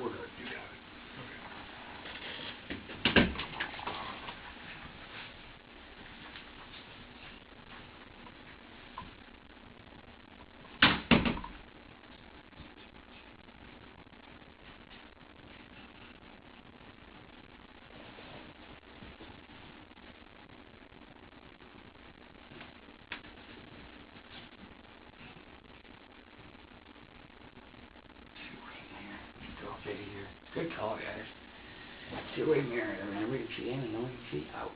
Good call.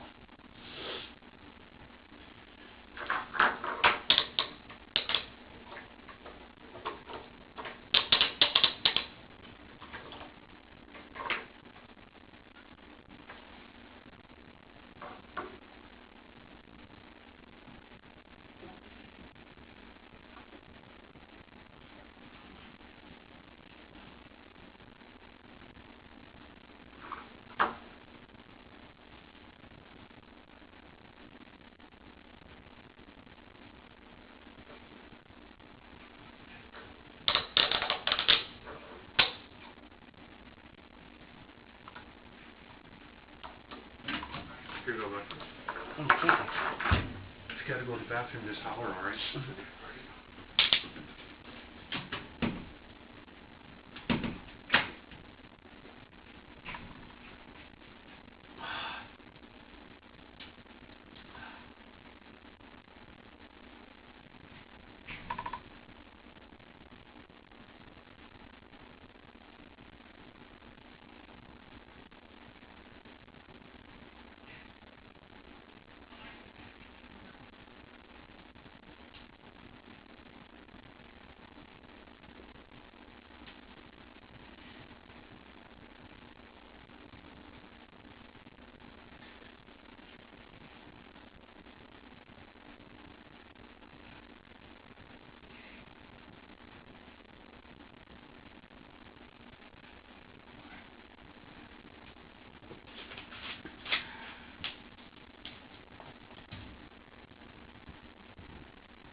No fruit juice.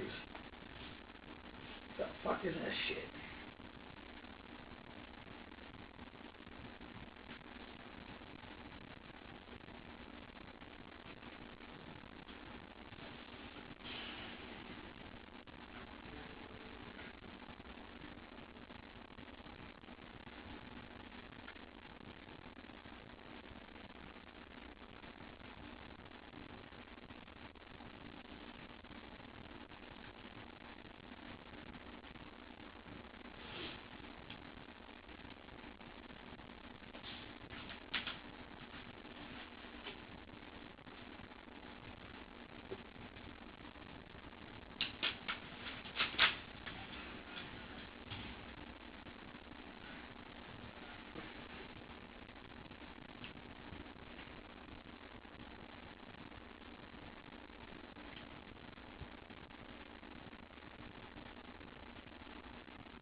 That's under health and deputies.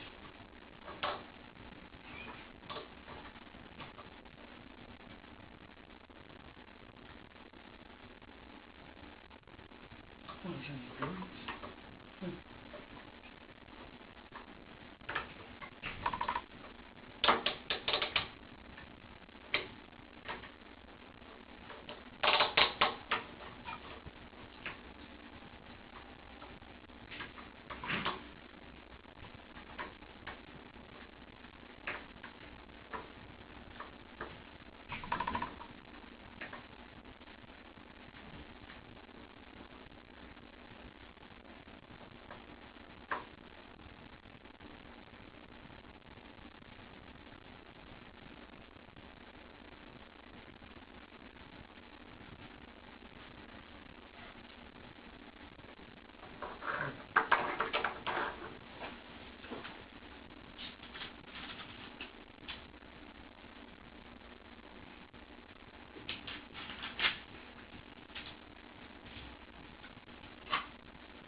Look at the damage on these walls.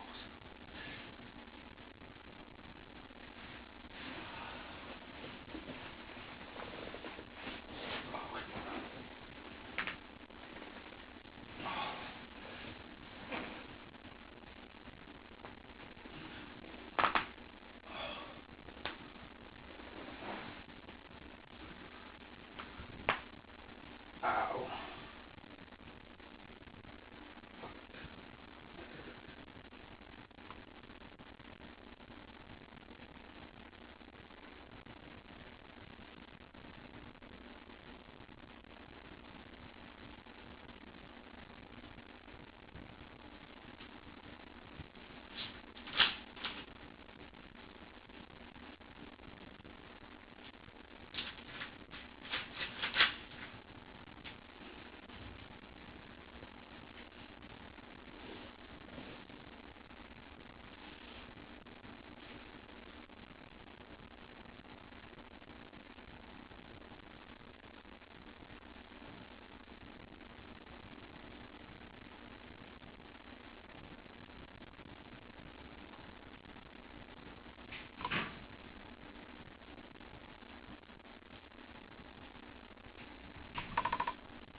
shaking this shit.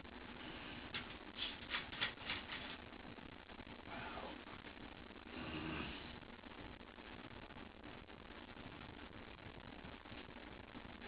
Oh, it turns fucking heat on. Holy shit. Wow.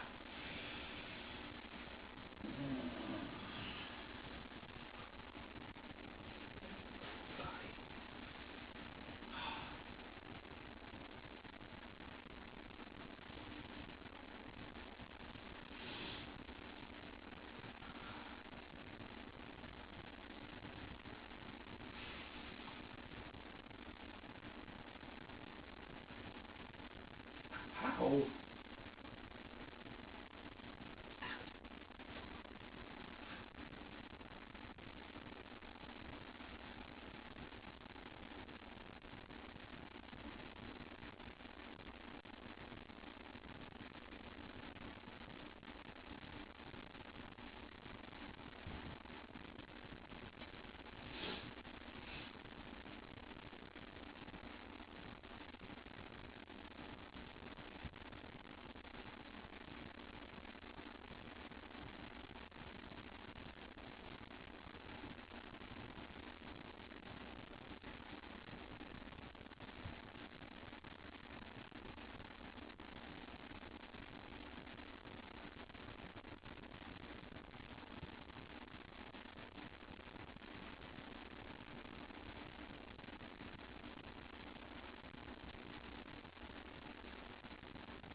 So you get the drink and everything, all right? Mm-hmm. What time is it? So after 12. Well, ain't time.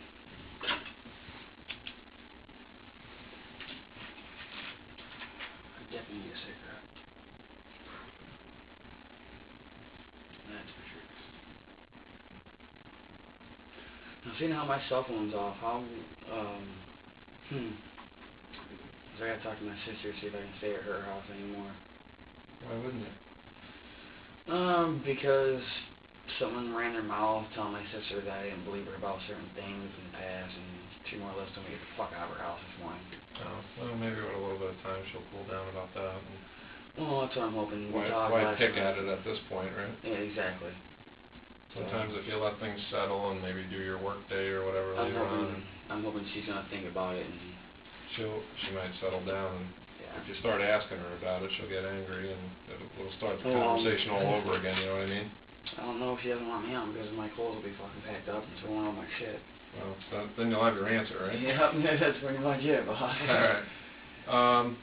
One quick thing, just wanted to, having you here for a little longer than a couple minutes, alright? Yeah, Just wanted to read this to you. Yeah.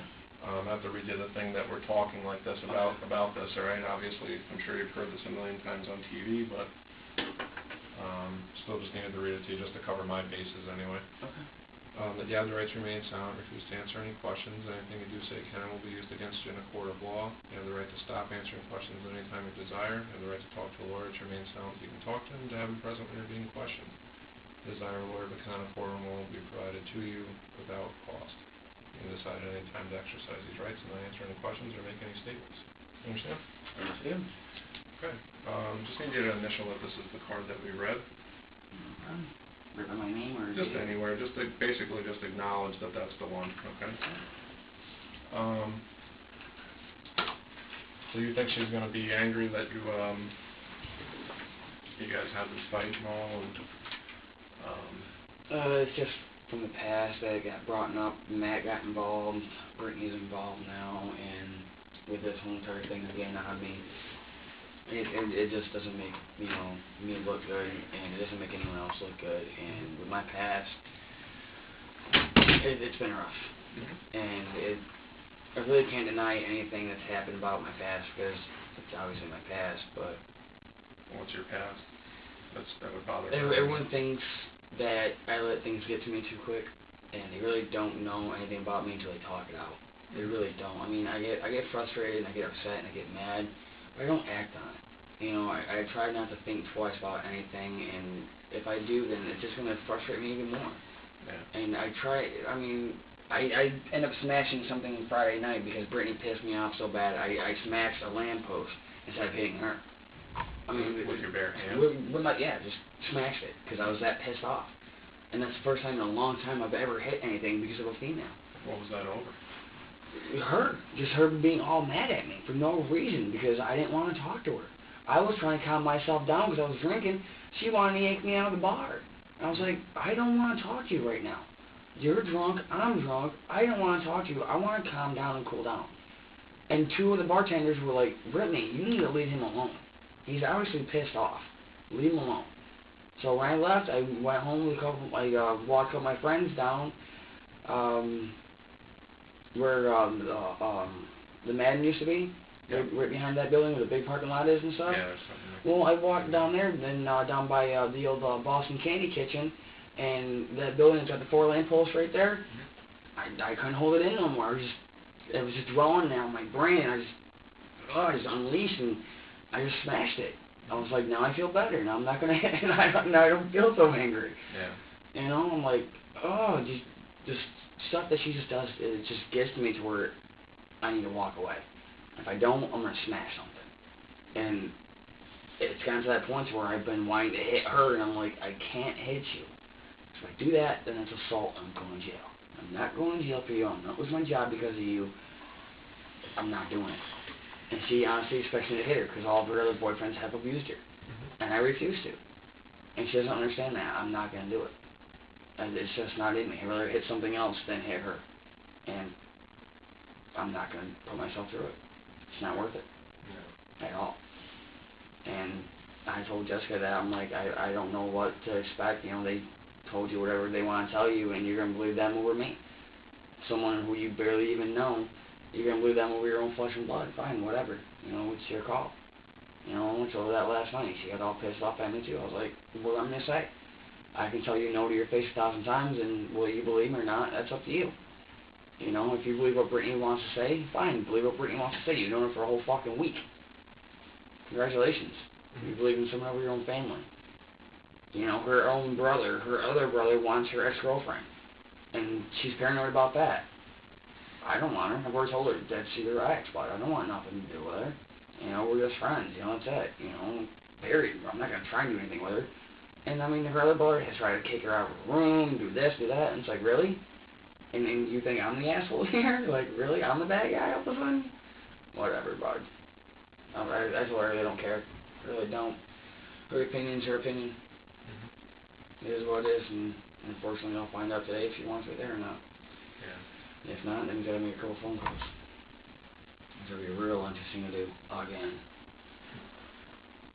I'm sure it'll work out.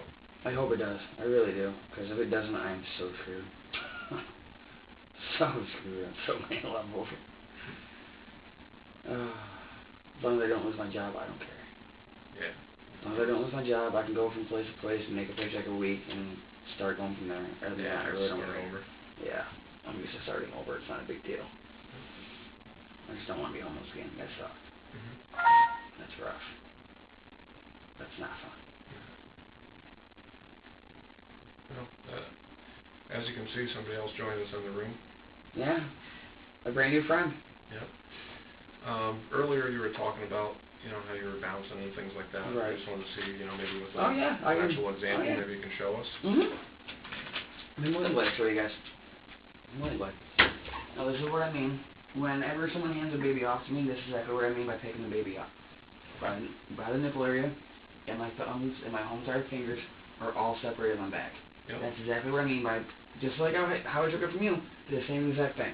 That's exactly how I always grab it. Now, when I go to lay the baby down, put my head like this, so I know I can look the baby in the eye. That way I know the baby's looking at me, this way I'm making direct eye contact. This way I know I'm doing what I want to do. Just like so. Arms are down, and all I was doing, well, obviously not that. Yeah, they come off, that's fine. But just like this, and that's it. That's all I was doing. My hand was on his butt, left hand on his back, just in case. And this is all I was doing. All I was doing. And the head, well, obviously I can't turn the head, but head was turned so he spit or whatever. Facing that way or toward you? Whichever way he wanted. I let him choose. As long as it wasn't straight down into my leg, so he was suffocating. I didn't trust that. I really didn't like that. Does he have much movement of his head at that age? Yeah. He would look around and do this and whatever have you, and just look around and be like, okay, yeah, I'm still here, buddy. I'm looking right at you. Yeah, you can see me. Yeah, I'm still, and that's all I would do for a while. Just do this, and that was it. That's all I would do. And then I'd stop, make sure he was fine, and then once in a while he'd freak out. Okay, no problem. Go right back to it. Okay, yeah. What's freak out? I know when you just start screaming. Like, ear piercing? Just, not really so much ear piercing, but like, it's like, okay, you were just fine. Like, why are you crying all of a sudden now? Like, you were just fine. Like, what is the problem? Like, you're okay. You're not gonna, I'm not hurting you. And if I am, then, I'll stop. And, I would lean my leg up like that so, you'd be fine. And you'd be okay. And then, I'll go right back to it. Yep. Earlier you said you had to check to make sure. When I stopped and my hands were still on his back, I didn't feel anything. I didn't feel no heartbeat. I didn't feel anything. No air coming in, no air going out, and it really bothered me. And he had his head turned, and what I would do was I took his head, cupped his forehead in my hand, took my hand like this around his body, and I would just gently lift him up like so. That's all I would do to make sure his head was secure, to make sure his body was secure, and just lift him up. And that way I could tell, because he hated his head being lifted up, hated it. And I would do it on purpose to make sure that he was fine, and I would move him on purpose to make sure he was okay. How did you know he was okay? Just by looking at him, he would blink his eyes, open his eyes, close his eyes. He would breathe in, breathe out.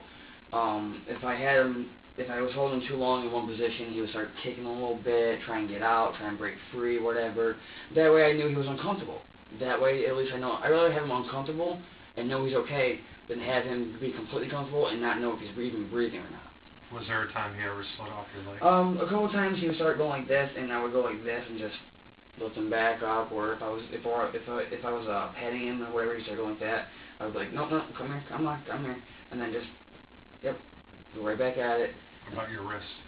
If my wrist was feeling like it was going to give out, I would just go like this and just keep bouncing him. And if he started going forward, then I would stop and just go like this. And that way I would hold him, and that way he couldn't move. And if, once my hand cracked it back, I looked at it, but okay, you're still fine, you're okay.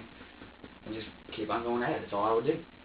And then if he burp or whatever have you, or I thought I needed to change him, then I would just simply go like this, put my hand over his, like that, lift him up, set him up, and just cuddle him, just like that, like I normally would.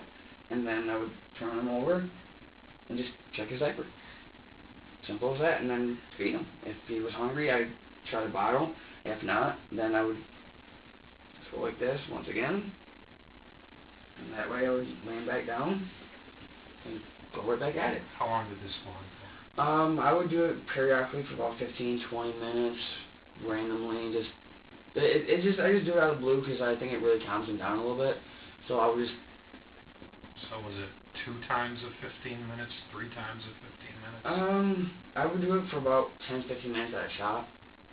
How many times? 2, 3 times, if that. Nothing too major, nothing too severe to where I didn't really want to cause, neck damage or brain trauma from all the bouncing or any bodily injuries or anything like that. So I would just, for a little bit, keep going. My legs would be going completely numb.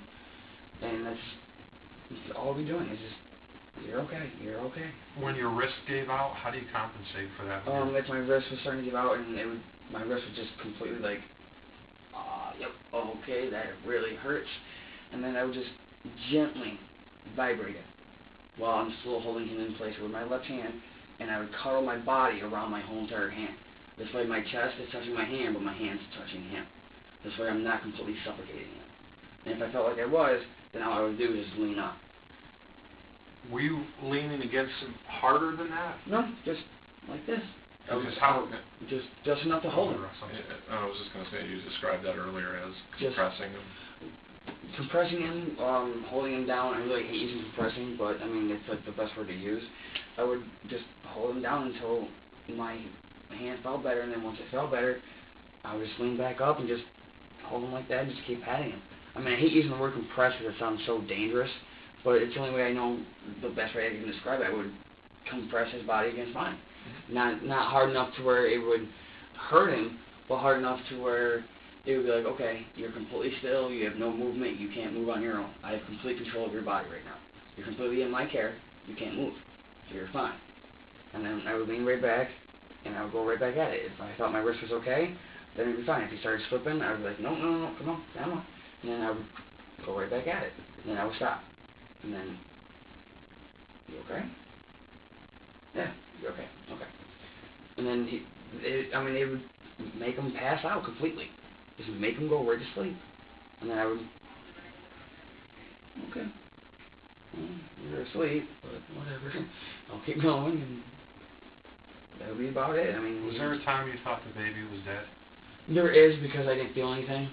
And when I stopped to check, I would lean forward like that, and I would move my feet back and forth to make sure that I had different elevation in my legs, because I could tell, because my legs go down instead of going up. My legs would go down, and I would lean forward, and I'm like, okay, I don't like that. I can't tell if he is, so I would put my legs back up, and then I would lift his head up and be like, okay, you're fine. Why would you think he was dead? Because he wouldn't move when I stopped. Like, if I was going like this and bouncing him and everything like that, and then, patting him on the back, he just got so comfortable, and his legs weren't moving, he wasn't doing anything, and it freaked me out. It honestly scared me. That's why I stopped. I'm like, okay, you're not doing anything. Your legs aren't moving. You're not breathing in. You're not doing nothing. So I would just gently lift his head up, and be like, okay, well, I don't see anything. And I would listen to make sure he was breathing. And if I couldn't feel anything or tell if anything, I would try and wake him up. I would just rub his back, and I would try to aggravate him enough to make a noise. Try to get him awake. Try to make him do something to let me know he was okay. Did that scare you at all? It did, because I don't want to lose a baby in my care. Because if that happened to me, then that would happen to if that was my own son, that would kill me. That would destroy me inside and out. And having it just be, his son, your son, just having someone else trust me with their kid just proves that they trust me enough to be like a dad. Okay, well, you can't, you don't have your own kids, but here's a child that you can treat like your own. Did you feel like you panicked at all? I did, and I know I did. I freaked out, and I was like, oh my God, you're not doing anything. Like, what's going on? Like, are you okay? Are you breathing? Like, hey, like, come on, talk to me here. Like, hey, come on. And then, I just roll him over, and I would look into his eyes to make sure that his eyes were moving. At least if I couldn't see him take a breath in or hear it, I could at least see his eyes. If his eyes were at least somewhat moving, then I knew he would still be at least. I really don't like, because I don't know if I knocked him out unconscious, if I shook him hard enough to where he stopped breathing, if I closed off his airway, I don't know if I did anything wrong or not, and just like, okay, well, are you still breathing? Can you breathe? And he would look at me, and that's how I know, okay, you were fine, you're okay, and I put my hand right back on his butt and then right back on his back, and then I just start patting him again. And then if he didn't like it, I would stop, cup him, and go just like that. And that way I would feed him or do whatever I needed to do. How could it be that you felt like maybe you knocked him unconscious? Because the way that he is that when he moves his head around, it's kind of like a bobblehead kind of motion that he does. And even when you're holding him like this, he kind of looks all the way around and he kind of moves on it and he kind of like snaps his head back and he kind of does this. So it's like you really gotta, it's like, okay, I'm really trying to hold you still right now, but you're kind of like fighting me here. And when he snaps his head back, it really bothers me. It's like, okay, you're doing this on your own to try and break free my grip, but I don't want you to hurt yourself in the same aspect. So as I'm bouncing him on my knees and stuff, and his head's right here, his head's to the side, and it's his neck's still vulnerable, and it's like, okay, I'm bouncing him. It only takes one bounce to do any damage. And I'm not a doctor. I don't know how severe it would have to be to do that. But I mean, everyone tells me, oh, even doing this can give baby shaken baby syndrome. I didn't know that. I don't know how hard you have to shake a baby to get shaken baby syndrome. I don't know. I'm not a doctor. I don't know the entire thing. And so just shaking him like this, it really scared me because I didn't know if he snapped his neck going down or if he was looking and it, like cracked his neck or something or what have you. I just don't know what was going on. He's so small and so, fragile that anything could happen. I mean, I could crush his lungs or something just by shaking him. I mean, I don't know. I mean, so that's why I don't like taking care of babies, but I do, because it gives me the experience to take care of them, but it also freaks me out because I'm not a perfectionist at it. I don't know what to expect. She's got 3 kids total. She's been through it. She knows what to do, what not to do.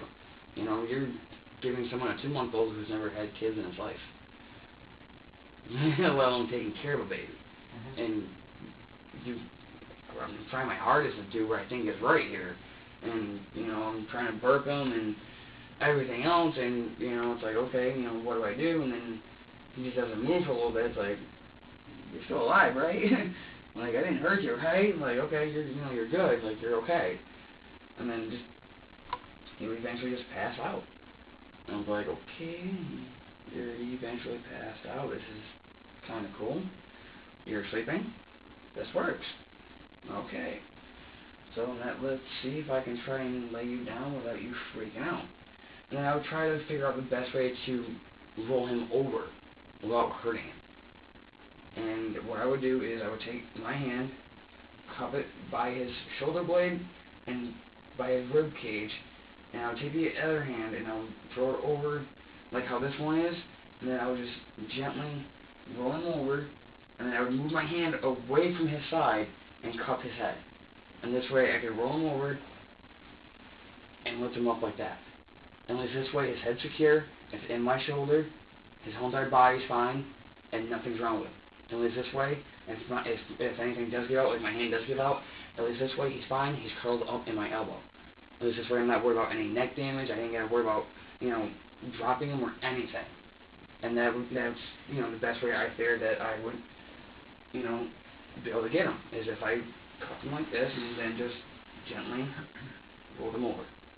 would be the best. That's the best way I thought to get him to stay asleep without waking him up. Instead of just, oh, come here, now you're fine. No, I'm not gonna, do that. At least I don't do that. I don't know what anyone else does, but I rolled him over and cut him in my arm. I would support the head and everything and do what I needed to do to make sure that the baby was okay. And he was fine. The whole entire time I was doing that. I mean, he was completely and utterly okay. With no problem.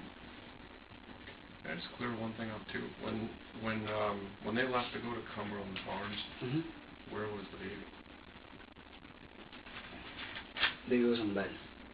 Okay. Baby was on the bed.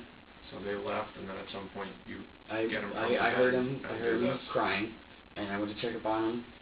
And as he was laying down in the bed, he was in the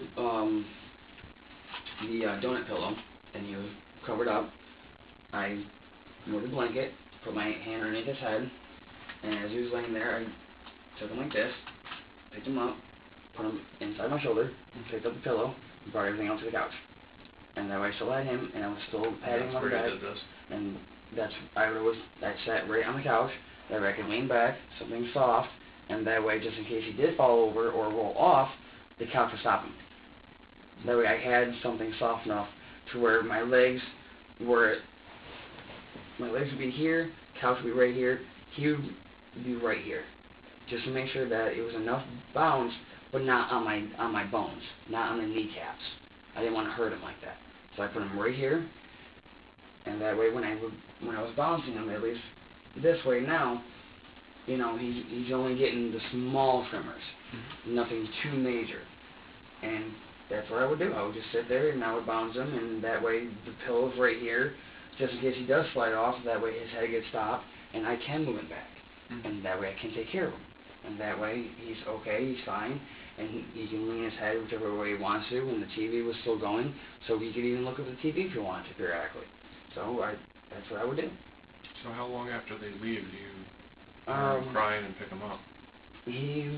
After a while, if it wasn't working and he would get fussy and just... No, I'm saying he's laying on the bed, they leave to go get cigarettes. How much longer after they leave do you end up picking him up? Maybe 5-10 minutes, roughly, about that. He knows when she's gone, which is kind of weird because when she comes back, he knows.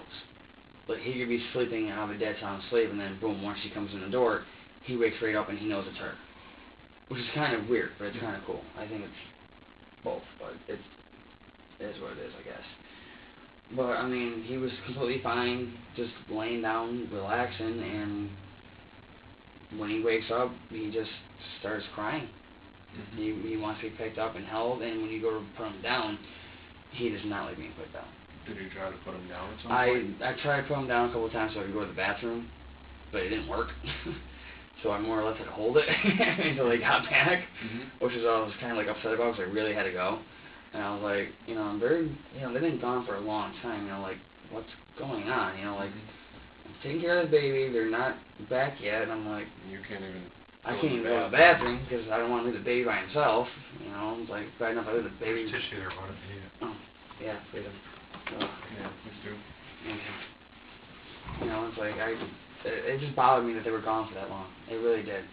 But I'm not going to accuse her or anything because she doesn't accuse me. That's what you were thinking too? You think that maybe something was going on between them? Honestly, yes, I do. But I'm not gonna accuse her of anything without any proof. And without any proof, if you accuse someone of something, you're just making an ass out of yourself. So I let it be, and I really wasn't trying to think much of it. But it really was getting to me that maybe something was happening. Maybe, when I don't come around and she's with me, supposedly, but yet she's constantly happy all the time, this and that and everything, it just kind of made me think of what might be going on and what might not be going on. Because even if she's not sleeping with Matt, then Matt can still have someone that she wants to come over to the house and Brittany can pretty much tell him anything. Oh, well, you know, it's just one of my good friends and da-da-da, whatever have you. And go from there. You know, it's like, what do I believe and what do I not believe? You know, do I believe that she's being faithful and honest? Or do I believe that, you know, everyone's saying that they think that her and Matt are doing stuff, or she might be doing stuff with someone else? It's kind of a catch-22 scenario for me, because I don't know what to believe and who to believe. But yeah, I'm always the asshole, and I'm always the bad guy, because I choose to believe everybody over myself. I will believe it if I can see it. And if you tell me this is what happened, I'm going to give you the benefit of the doubt, and I'm going to believe you until proven wrong. If you're proven wrong, then I'm not going to believe what you said. Plain and simple. But she said that nothing happened, nothing's going on, and there's no proof to prove otherwise. So if she said that there's nothing going on, Matt says there's nothing going on, it's 2 against 1. And did you ask her that night? I really didn't want to, so I didn't. Because I really didn't want to accuse her of anything, and I really didn't want to fight. Because I really hate arguing in front of the baby, because it just, getting loud is just not good for the baby at all, no matter how young or how old, it's just not good. So I tried to avoid that, and she's the one that brought it up to me first. She's like, yeah, well, apparently I'm sleeping with Matt now. I was like, really, who's saying that? And she's like, oh, everyone thinks that, you know, me and Matt are sleeping together, and I'm like, really? I'm like, that's fucking funny. She's like, it's not funny, that's not funny, that's serious. I'm like, how is that not funny to you? Like, you can't laugh that off? Like, that's hilarious. You're being accused of sleeping with someone that is married, for one, and you already know you won't do anything with them, and you can't laugh that off? She's like, no, that's fucking shit. Why? Why can't you laugh that off? If I'm laughing it off, why can't you? Why can't you just laugh that off? You're being accused of sleeping around my back when everyone knows that we're together, and I'm laughing it off. Do you have something to hide? Is that why you're being so serious about this? Or just because you don't want people to run their mouth about you? What's your answer? Well, people need to keep my name out their mouth, and okay, whatever, buddy. I'm not going to argue. I'm not going to fucking start a fight over something that's not even true. So why even fight about it? Don't care. And it would just be stuff like that she would bring to work. That she would bring to my job to talk about. Oh, well, apparently I'm sleeping with Matt. Did you know that? Did you know that? I didn't know. Matt, I didn't know that either, but apparently you're fucking bad because she doesn't remember. Apparently. And it's like, where does this come from? Like, why are you telling me this? I really don't care. Like, why do I need to know? As long as you're sleeping with me and that's all that I care about, why do I care what other people are saying? I don't. So why do you care? The answer would be nice, you know? Like, why do you care? Have you guys been romantic? Intimate? Lately? Well, since you've been seeing her. Yeah. Do you care for her? I care a lot about her and I care a lot for her. And I really do like her a lot, and I really do want to be there. And this is the same thing I went through with my ex, because I really did care about her, and I really did like her, and I really did want to be there for her and the kids. And I already told Brittany that I really want to be there for her and the kids, but I can't be there if she doesn't let me in. If she doesn't allow me to be there for her and for her children, then how can I be there for her at all? I mean, the sex is different. That's just part of our relationship. But our relationship doesn't just stop there. It goes even farther and even deeper. And I really noticed a change, and I'm really happy about it too, because I really noticed a really big change. And now that all this has come out, it went right away. The last 2 weeks, that off and on, yeah, we have our tiffs and we have our arguments, but she really started coming around. You know, she started being, you know, more joking, you know, laughing more, you know, just not as tense, not as built up, not as, you know, as tight as she needs to be. Like, she's letting her guard down a little bit, you know, like she's, you know, she's letting me there, but she's not letting me completely all the way in the door. You know, the door's cracking open, you know, inch by inch, and, you know, she's still behind it, holding it tight, but she's willing to, you know, gently open it. And I noticed that in her, and I really loved that. And I really did, and I really thought that was really cool. And then all of a sudden, boom, all this shit starts happening, and it's like, wow, like, she was doing great. We were doing awesome. Yeah, Friday sucked because we got into an argument and whatever, but, like, what the hell? On a good day, how long does it take to walk from his apartment on the boulevard to Cumbies and back? On a good day, like today, Yeah. On just a routine walk. 15 minutes. Round trip? Half hour, if that. Round trip, there and back, depending on what you had to get. Walking there for a pack of cigarettes and walking back just for a pack of cigarettes. If the store was dead, just for a variable. Store was dead, she's the only one in there, coming back. 15, 25 minutes tops. So you would have thought she would have been back in 25 Oh minutes? yeah, I thought she would have been back in a half hour. Where did you think she was? Honestly, I don't know. All I know is that she was with Matt and she was walking to a store. Did you think maybe they were... Maybe they stopped off at a friend's house, maybe they stopped off in the woods on a bike path, because the bike trail is right behind his house. To do... Anything. Anything and anything. She could have gave him oral sex, she could have had sex with him, he could have ate her out, I don't know. Were these things going through your mind? They were. Honestly, I'm not going to lie about it. They were really, just having her tell me, oh yeah, well apparently me and Matt are sleeping together, having that being told to me by her, and then, being cheated on and being lied to in the past. She's not exactly well known for having decent relationships. I think Russ will agree with me. You worked a full work day and a pretty stressful job. You come home to a girl that you think you care about, or you do care about her. She kind of dishes her kid off, and it makes you think twice. She's going to be back in, I think you said 25 minutes at best. And now she's not back, and you've got a fidgety child. Yeah. That's a tough load for any guy. You're 24? I'm going on 24 next month. 23? For anybody. Any experienced father, boyfriend, whatever, yeah. That's a tough... That's what I told her, I'm not, great with kids. I'm not completely fully experienced, but I'm also willing to learn. But I don't expect her just to ditch the kid off to me, and then, when I can't get a hold of her, what do you want me to do? I'm trying to do the best I can. I'm going to, assume that this is what I'm doing right. Did you try to get hold of her? I couldn't. My cell phone was off. I lost my phone on the 14th. So that must have added a little bit to the... It was, because it was so stressful, because my phone can still go off when people still try to text me, so my ringtone still goes off.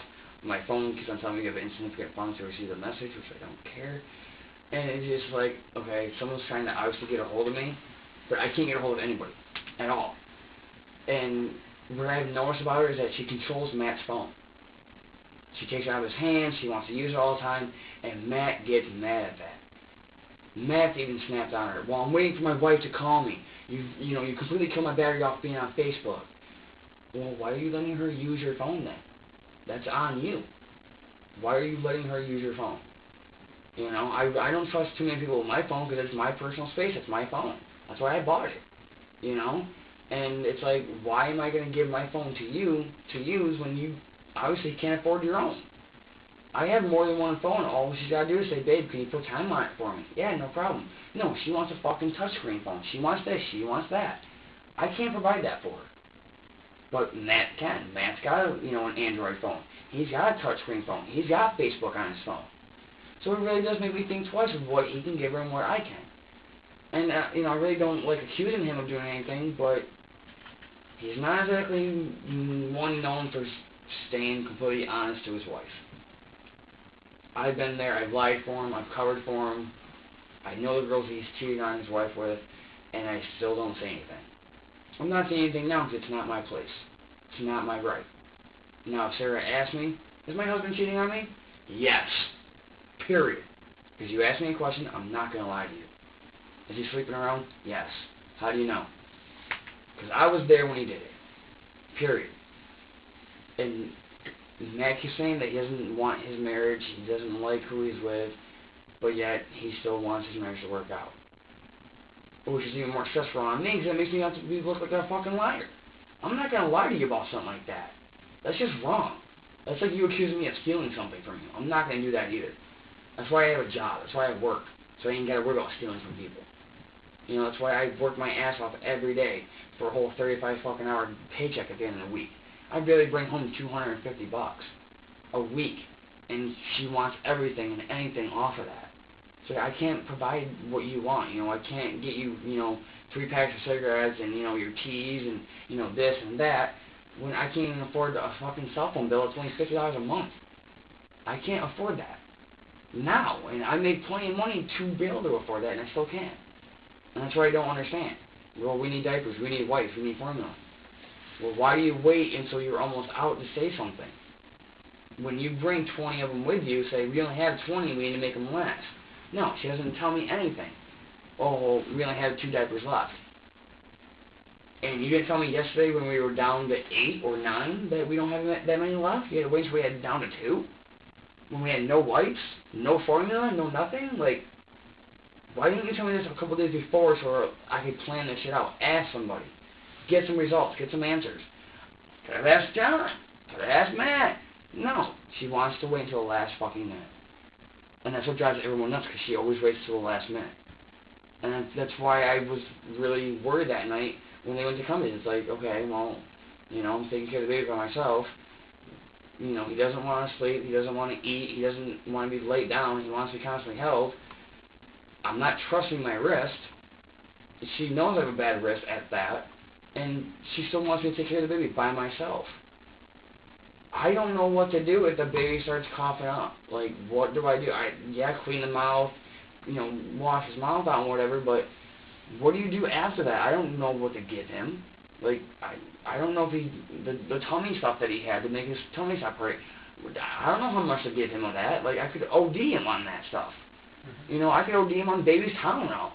I don't know how much to give a child, because I don't know what you want. How much do I give a child? This amount. Okay, no problem. I can do that. But you gotta tell me. You can't just assume that I know how to raise a fucking 2-month-old, because I don't have any idea. Never been through it. I don't have any kids of my own. I don't know what it's like to be up all hours of the night. Maybe once in a while when the baby doesn't want to go to bed, yeah. 4 o'clock in the morning the baby's screaming because, of whatever, then yeah, I'll be up, I'll take care of the baby and whatever. No problem. But eventually I'm going to need to get some sleep too. So you got to switch off and say, okay, get some sleep, I'll take care of the baby. I told her, lay back down, I'll take care of the baby for a little bit, no problem at all. And she's like, okay, cool. And taking care of the baby would not stop crying, would not stop freaking out.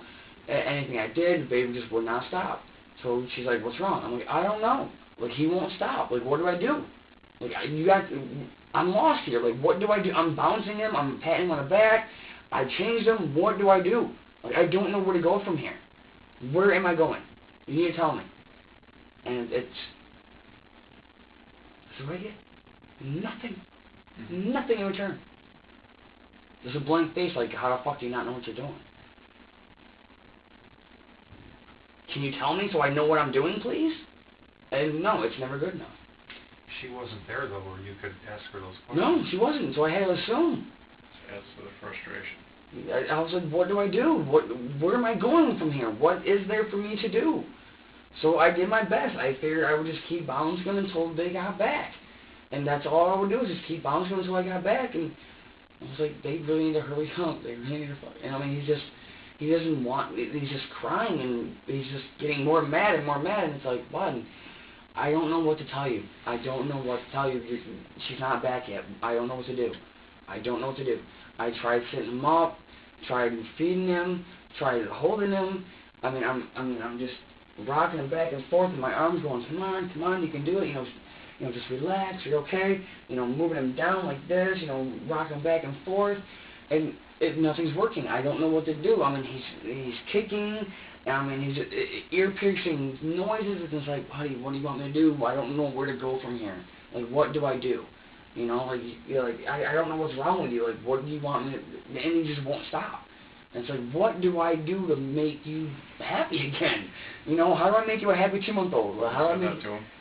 Yeah, I tried, I talked to him, like, what do I do to make you, to make you happy again? What do I do? What do you want? Look him right in the face. Like, what do you want, buddy? Like, what do you want? And, I'm just like, what do you want? What do you want? What do you want? And I'm just, it's like, what does this kid want? Like, God, tell me what he wants. I just give it to him. What does he want? And it just won't stop. And I'm like, oh my God. You turn him and look him right in the face. I'm like, I would turn him like this, and then I would hold his arm. That way, this way, if my wrist does give out and his head does snap this way, at least my left hand's underneath him. At least this way, I got control of him. And that's what scared the hell out of me. Is knowing the fact that if my arms give out and he goes down, he's going down by himself. And I can't stop it. So you overcompensated with the other hand? A little bit probably, yeah. Because of the way my wrist is. And when I grabbed him, I went like this, and I was like, buddy, come on, you just gotta be quiet, And I would always put my thumbs right by his nipples and spread my fingers open. That way I have complete control of his back. And I was like, he's still screaming. He's still screaming. It's like, buddy, you gotta calm down. Buddy, I know. You're upset. I know. You gotta be okay. You're gonna be okay. And then, I'll start rubbing his back, petting his back, and then you start, thrashing on. It's like, oh, come on, come on, you're okay. And then I would just lean him forward, like, you're okay, you'll be fine. And then you just look at me and, just, wow, okay, you're obviously pissed off, like, you're obviously not happy, I don't know what to do. And then I'm just, I'd just like, what do you want me to do? And then you just look at me and, it's like, everything's running through your head still. It's like, oh my gosh, you better fucking get back here. It's like, what is she doing? What the fuck is taking so long? It's like, oh my fucking god, this does not take this long to walk to a store and walk back just for cigarettes. Mm-hmm. That's all that she said that she was going for, was just for cigarettes. And that's it. What's going on back here? What were you really thinking? We're all guys in here. I mean, you could say. I really was just thinking that I'm glad I don't have any fucking kids. I really am, because if I had my own kids, I would just set them down and be like, I don't know what to fucking do. What do I do? I can't take this no more. What do I do? I can't walk away, because if I walk away and he gets hurt or she gets hurt, that's on me. I gotta learn to deal with this. I gotta learn to take it. I gotta learn, especially if I'm gonna be with her. I gotta learn. That's the only thing I was trying to. I gotta learn to take care of you. I gotta learn to take care of you. Brittany's not always gonna be around. She's not always gonna be there. What's wrong? What's going on? Oh my God, Brittany, you gotta get the fuck back here. And it just scared me, because it just wouldn't stop. It just would not stop. And it's like, buddy, you're okay. You're okay. And I was just, you're okay. And just constantly lean back and forward. And it was just getting there. It's like, buddy, you're okay. What do I do? Like, just stop. Like, what do I do? And I'm like, okay, you know what? If you don't want to be held anymore, I won't hold you. You know what I'm saying? I won't hold you anymore. You get that feeling, if you don't put them down, you're if I don't, yes, exactly. And I don't want to do that. So I'm like, you know what? Where's your jumper? Where is that jumper, bud? I grabbed the jumper, put him down, and he was still screaming, but at least this way I can rock him back and forth. And this way I can keep everything in my head just there without freaking out and wanting to snap. And just go, you're okay. This is not your fault. You're okay. You're in pain. I can't do anything about it. She'll be back. That's all I could constantly keep on telling myself, was that she'll be back. She'll be here. Matt and her will be back. You're okay. Matt and her will be back. And I was just trying to keep myself calm, but it was like, what's taking so fucking long? This does not take so long. What are they doing behind my back? What is going on? She's expecting me to trust her. What the fuck? She's accusing me. I work all day. I fucking do everything for her. It's never good enough. What do I do? And it's like, oh my fucking God.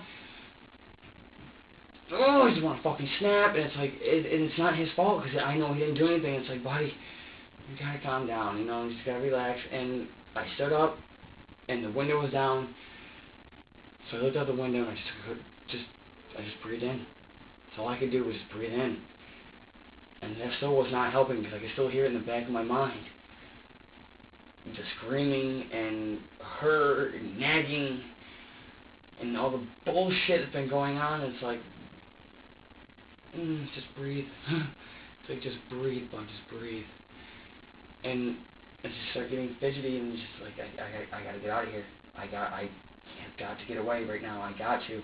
And that's all I can hear is just screaming and the crying. And it makes me feel so fucking useless, because I know he's hurting and I can't do anything about it. And she's not there to help me. It's like, what do I do? How do I stop the kid's pain? How do make him happy again? How do I stop him from doing this? And it's like, what do I do? And it's just, I can't think of anything. I can't come up with anything in the back of my mind that would do it. And it's like, I can't hurt him, because if I hurt him, there's no point to it. Why? It's not his fault. You know, it's not his fault that he's hurting right now. It's not his fault. And I would just sit there and just vibrate my own knees and just sit there and just be so agitated. I was and I would just be rocking him back and forth, and I would be gentle with him, because I know it wasn't his fault. You know, I didn't want to hurt him at all. And it was like, okay, I don't want to hurt you, so I gotta be nice and calm, but I'm aggravated at your mom. I'm like, what do I do here? And he'd be in the jumper, and I would just go like this, and he'd still be going at it, and I'm like, buddy, you're okay. You're okay. You're okay. I'd hand him this pacifier. He spit it out. Okay, you don't want it. And then he just start freaking out and start crying and screaming, and it's like, oh my God. Pacifier was a bad idea, so I think I pissed you off a little bit more. What do you want?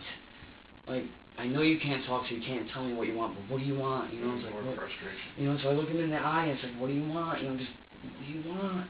Just, what do you want? Wow, just tell me what, and, you know, I just had to sit there, and I just had to think, and the more I would think, the more I would think about her. And the more I would think about her, the more I would think about she's doing something behind my back.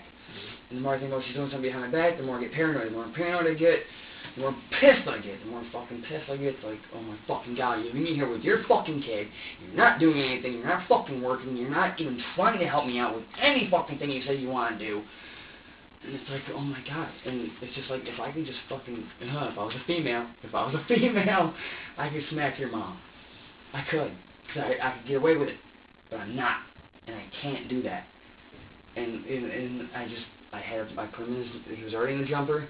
I was like, bud, I can't do this no more. I just can't do this no more. And I'm like, yes, I can. I can do this. I can hold out.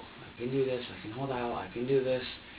And it just, I just had to constantly talk to myself and just tell me it would be okay. She'll be back. She'll be okay. She's fine. You're okay. You're fine. And it's like, I don't know. And it's all the doubt and everything was like, you gotta calm down. You got the baby here. You can't take it out on the baby because the baby didn't do anything. So, you know, I'm gently, you know, rocking him back and forth in the jumper. He's still screaming, still crying. So I'm like, all right, you know what? Let's watch a little bit of movies. And let's watch some TV or something. You know, something that can take my fucking mind off of your screaming and off your mom pissing me off. So I would turn him around, and I did. He was wearing the jumper, and I turned him around, and he was, you know, just like this, and I had it right between my legs, and I was just going like this, and he was just bobbing back and forth, going like that the whole entire time, still screaming, still freaking out. And I'm like, buddy, what do you want? Just what the fuck do you want? Just stop crying. Just stop crying. Please just stop crying. And it was just the ear-wrenching noise. It's like, wow, how does your mother deal with this shit? Like, damn, bud. How does your mom deal with this? Like, okay, I know it's not your fault. You're probably constipated. You're trying to burp or fart or something. And it's just not stopping. You know, just getting there, and it's like, where the fuck is your mother? It just gets to that point where I had to lock him in the jumper because it snaps on one side. So I locked him in, and I got up, and I just walked by the TV, and I stood in the doorway. I turned around so I could see him just in case, and I just stand there. And as he was sitting there, I was just standing there, and I was like, oh my fucking God, bud. I'm so glad I don't have any kids. I'm just so glad I don't have any kids. That's all I could tell myself. I'm like, buddy, I don't know what to do. And he's looking at me screaming and crying, and it's like, buddy, I don't know what to do. You know, where do I go? Like, you can't tell me what you want. Your mom's not here to help me out. And it's like, Matt's not here to even, you know, tell me what to think about helping you out. You know, and it's like, what the fuck do I do? Tell me what I do. And it's like, I was like, I need a fucking cigarette. I'm like, I just need a fucking cigarette. I'm freaking the fuck out. I need a cigarette. So I had my rolling papers on me. There's a couple of cigarette butts in the ashtray. I rolled a cigarette out of them. And I was just smoking a cigarette. I'm like, oh my fucking God. oh my fucking God, this is what it's like being a fucking dad. I'm not ready. I'm not even fucking close to being ready yet, because I'm still fucking angry over yelling and over screaming that I know is natural. And I know I went through it. I know I put my mom and my dad through this. And that's all I could think about was, what the fuck did my parents do to deal with this? What did they do to me to help me out? And nothing's coming to my head.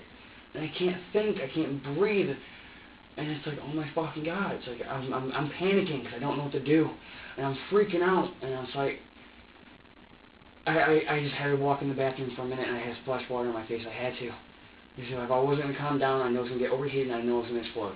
If I'm going to explode, I don't want to do it on the baby. That's the only thing I can, just don't go near the baby. Just stay the fuck away. Stay the fuck away. So I did. I stayed away from the baby as long as I possibly could, but I tried to keep my eye on him too. I would stay in the kitchen, I would pace back and forth. And if I would pace 3 or 4 times back and forth, and I'd go out, okay, you're still fine, but I'm not ready to take care of you yet. I'm not there. You know, I don't want to pick you up and squeeze you, or pick you up too fast and, you know, and hurt you in any way. I know I wasn't ready for that. So I'm like, okay, I'm still trying to calm down, still fucking pissed off, still freaking out. And I'm like, where the fuck are these two? You know, I'm like, where the fuck? I'm just freaking the fuck out, like, oh my God, I'm paranoid. So fucking paranoid, and I'm just freaking the fuck out, and he's still crying, and he's still screaming. So I sat down on the couch, looked at him, said, buddy, I don't know what to do, I don't know what you want. You're going to have to wait until Mom gets back, because I don't know what to do. I really don't. And as much as this really fucking hurts to say, I was trying to ignore him. I was trying to ignore a fucking 2-month-old baby because I couldn't handle the screaming. I ignored it. And I didn't want to take care of him anymore, but I knew I had to. And it was just, everything fucking just worked and hurt. And everything I had to fucking deal with. Her losing her fucking job. Staying with me and my sister for a fucking week. And it just got to me to where I was like, oh my fucking God, if I don't relax, I'm just going to fucking explode. And I've been so good on that. I haven't exploded in so long. I mean, it's been years since I've actually freaked out on anybody or anything. I mean, hitting the glass window lamp thing, that, to me, that was nothing. I'm used to putting random people through fucking windows just walking by me because I just body check them so fucking hard. It's like, bah! It's like, ugh! And I just want to fucking get in there and smash their face. And it's like, I don't want to be that person anymore. That's why I went through anger management. That's why I went through my counseling in high school. That's why I'm still trying to go through counseling now. To try and get that under control, because I know I can't do that with certain people. I can't do that. I get pissed off at my fucking job. And I literally have to walk out of the store. Because certain people just fucking get to me to where I just want to smash them in the face. With anything and everything fucking near me. And it's like, Bob, you just don't fucking understand. You just don't get it. You just need to leave me the fuck alone. And it just never stops.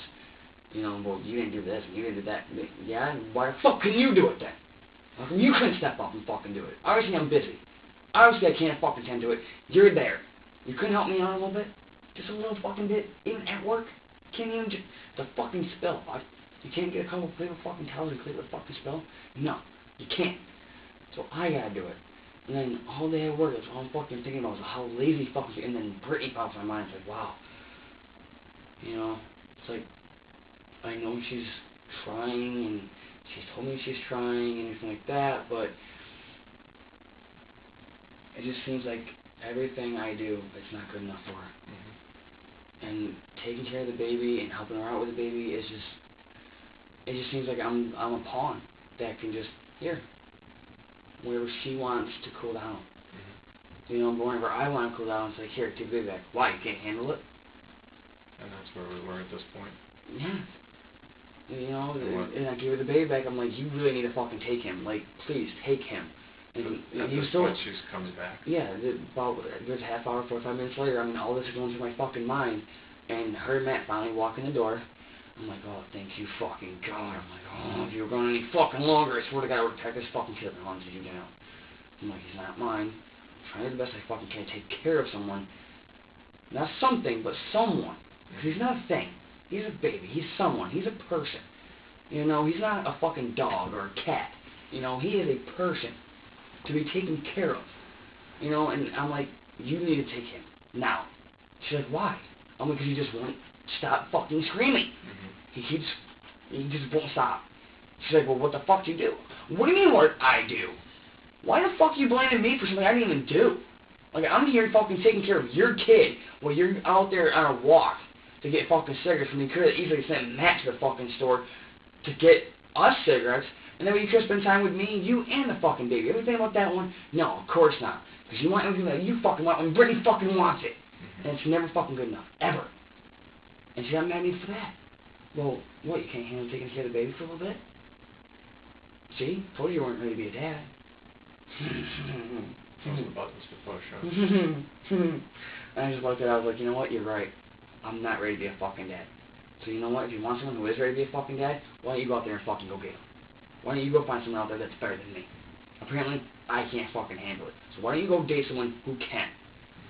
And then, well, did I say that? No, all I said was that apparently you're not ready. And then it starts an argument from there. And then she's like, oh, see, all you gotta do is, and it's like, but I fucking tried that.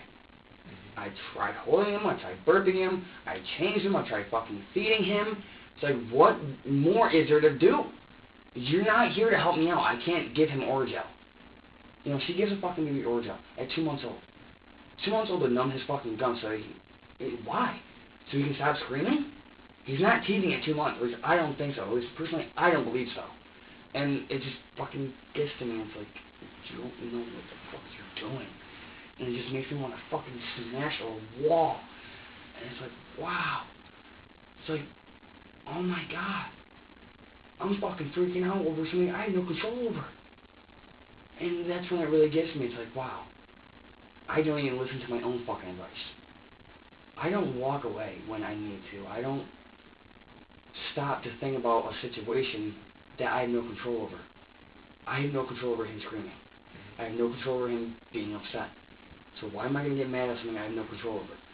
Because I don't have control over it. That's why I'm upset. That's why I'm mad. Because I don't have control. Because I can't control how he feels. I can't calm him down. And in the back of my fucking mind, I'm just screaming. And as loud as I fucking can, because I know I can't do it around him. So I'm just fucking screaming and I'm crying and I'm fucking just ripping my hair out. It's loud in there, right? And it's just, and then he just won't stop. And he just won't stop, and it's like, why? You know, even when she takes him out of the car seat, you know, the jumper, whatever he's in, I don't know what it is. It's like, boom, it's like he just calms down. And you want that for you. And it's like, now why won't you do that for me? You know? And then Brady says, oh, it's because I got tits, because I have tits. I have a chest myself, but just because they're not fucking B or C cups, you're telling me that's going to make a big difference in taking care of your baby. Really. Because he feels better with foam bags, with pillows, and whatever the fuck you guys want to call them. Like, really? Like, I'm doing everything I can, and you get him, and all of a sudden now he's fine. It's like, wow. You know, and then when she calms him down, she's like, babe, did he really piss you off that bad? I said, no, it wasn't him. I said, it wasn't him, honestly. I said, it wasn't him. I said, it was just the fact I couldn't help him. And she goes, what do you mean you couldn't help? I said, baby, he was fucking freaking out. What do I do? How do I take care of someone that I don't know anything about? He can't tell me what's wrong like you can. I just felt like a fucking piece of shit for ignoring him. Because I couldn't help it. And I just sat there and listened to him cry. And hear him scream his fucking head off. And the only thing I wanted to do was fucking smash the TV. Just smash something. And I had to stop and think. I was like, I went through this 1.5 years ago. With a 2-year-old. Who was screaming. And crying. And nothing I did seemed to work. And when I told his mom about that, It was the same response that I had with Brittany. And I realized something, I'm not ready. I'm not ready to be with anybody. I'm not ready to be a dad. I'm not fit emotionally or anything. I'm not fit. And that's what scared me the most. I can't be with her if I'm not ready to accept everything that she has. I'm not ready to deal with a fucking screaming baby, apparently. And I had to walk away. I had to. Before I did something I was going to really regret. And the only thing I regret is ignoring him. I wish I took... That's not a bad thing. You want to know something? No, you want to know something? I just let him sit there and cry. Let me tell you something. You know what? I think you could have, if you really let yourself snap, I think that open window was going to be him. Okay? But you know what I think happened? Alright? I think you made the right choice. Alright? You didn't throw him out the window, right? You didn't kill him. Alright? You may have been a little bit frustrated, right? Right? You may have held him maybe a little too tight or something, right? Did you look at him like this? I held him up and I was like, what do you want? Did you maybe get right in his face or something? No, I can't. Okay. I didn't want to do that because no, that's just wrong. How did you hold him? I had him like this and I was like, buddy, what's wrong? And I was just like, what is wrong? And I had his feet up like this. I'm like, what's wrong? And he just wouldn't stop. I'm like, what's wrong? What's wrong? And he's just like, frustrated. And he just won't stop. And I'm like, buddy, you got just stop. Just stop crying. And he just won't stop. And it's like, your fucking mom needs to get back now. It's like, right fucking now. She needs to hurry up and get back. And I'm like, oh my god. And I know I'm getting mad. Mm-hmm. And I feel it. And I can feel it every fucking second. I just want to. It's like, I can't do this to him. It's not his fault. And it just makes me want to fucking snap even more. And it's like, your mom needs to fucking get back and hurry up. And he's just, it's like, oh my god. It's like, what do I fucking do? It's like, just tell me what to do. And he's just there screaming. And it's like, what do I do? So what do I do? And he just, I know he can't answer me. And I know he can't tell me. And it's like, what do you want? What do you want? And I was like, and I just got to my point where I'm like, you know what? I'm going to put you down. I'm just going to put you the fuck down. If you don't like it, you don't like it. But I'm not going to fucking hold you and have you scream in my face. I got way too much in my mind right now. You saw that window. And I just looked at the window. I'm like, I got to breathe. I got to fucking breathe. I just got to do something. I got to fucking relax. I just got to. And I was like, you know what? And I just put him down the fucking bouncer. And I put him down like this. And I just put him down. Put the thing over him. And I started bouncing like this. And I'm like, oh my god, I gotta fucking breathe. I just gotta breathe. If I don't, I'm gonna fucking snap. I just gotta breathe. And I stood up. And I let him alone. And I was like, I don't even care right now. I was like, I don't even care. I was like, if he screams, he fucking screams. I don't even care. And he's just sitting there in a fucking jumper, just sitting there. And I'm trying to rock it back and forth, trying to think twice if I really want to stand up or if I want to pay attention to him. You know, like, what do I do? And I'm just sitting there, and it's like, I'm gonna fucking snap if I don't get air, or if I don't stand up, get away, do something. I'm gonna do something I don't want to do. And I had to get up, and I had to stand there, and I left him alone, and he was just sitting there, crying like this, in the fucking car seat, jumper thing, whatever, and he was just sitting there crying and freaking out, and I'm sitting there, I'm like, oh my fucking god, like, you just need to stop, like, just fucking stop crying, just please stop crying. And it just keeps getting to me, and I'm like, oh my fucking god, oh my fucking god, this is gonna kill me, this is gonna fucking drive me nuts. I'm gonna do something that you're gonna regret. So I stood there, and I started crying. As bad as it felt ignoring him, I knew it would have hurt more if I did anything to him. Because I know it's not his fault. And I had to walk away. I had to ignore him. think with everything running through your head, you had that thought that maybe you might do that, right? I knew I would. And I didn't want to do that because I knew it wasn't his fault. So I just had to walk away. And I strapped him down in a jumper so that way I didn't have to worry about it, so I could walk away. I didn't think maybe they were a little too tight, or I set them down too hard or something. I don't know. I don't know. I mean, I don't know. I really don't know. When he was fine, when she picked him up, he was moving his arms. He was calm when she got home. And everything was all better once she got home. And it was just a big relief. I was like, wow. I was like, now if that ain't one hell of a fucking test, I don't know what is. I was like, and I just looked at her, and everything that was running through my mind was like, oh my God. You made the right choice. I didn't want to hurt him. And everyone's blaming me for doing it. I didn't want to hurt him, and if I didn't walk away, I probably would have. I didn't want to do that to her or the baby.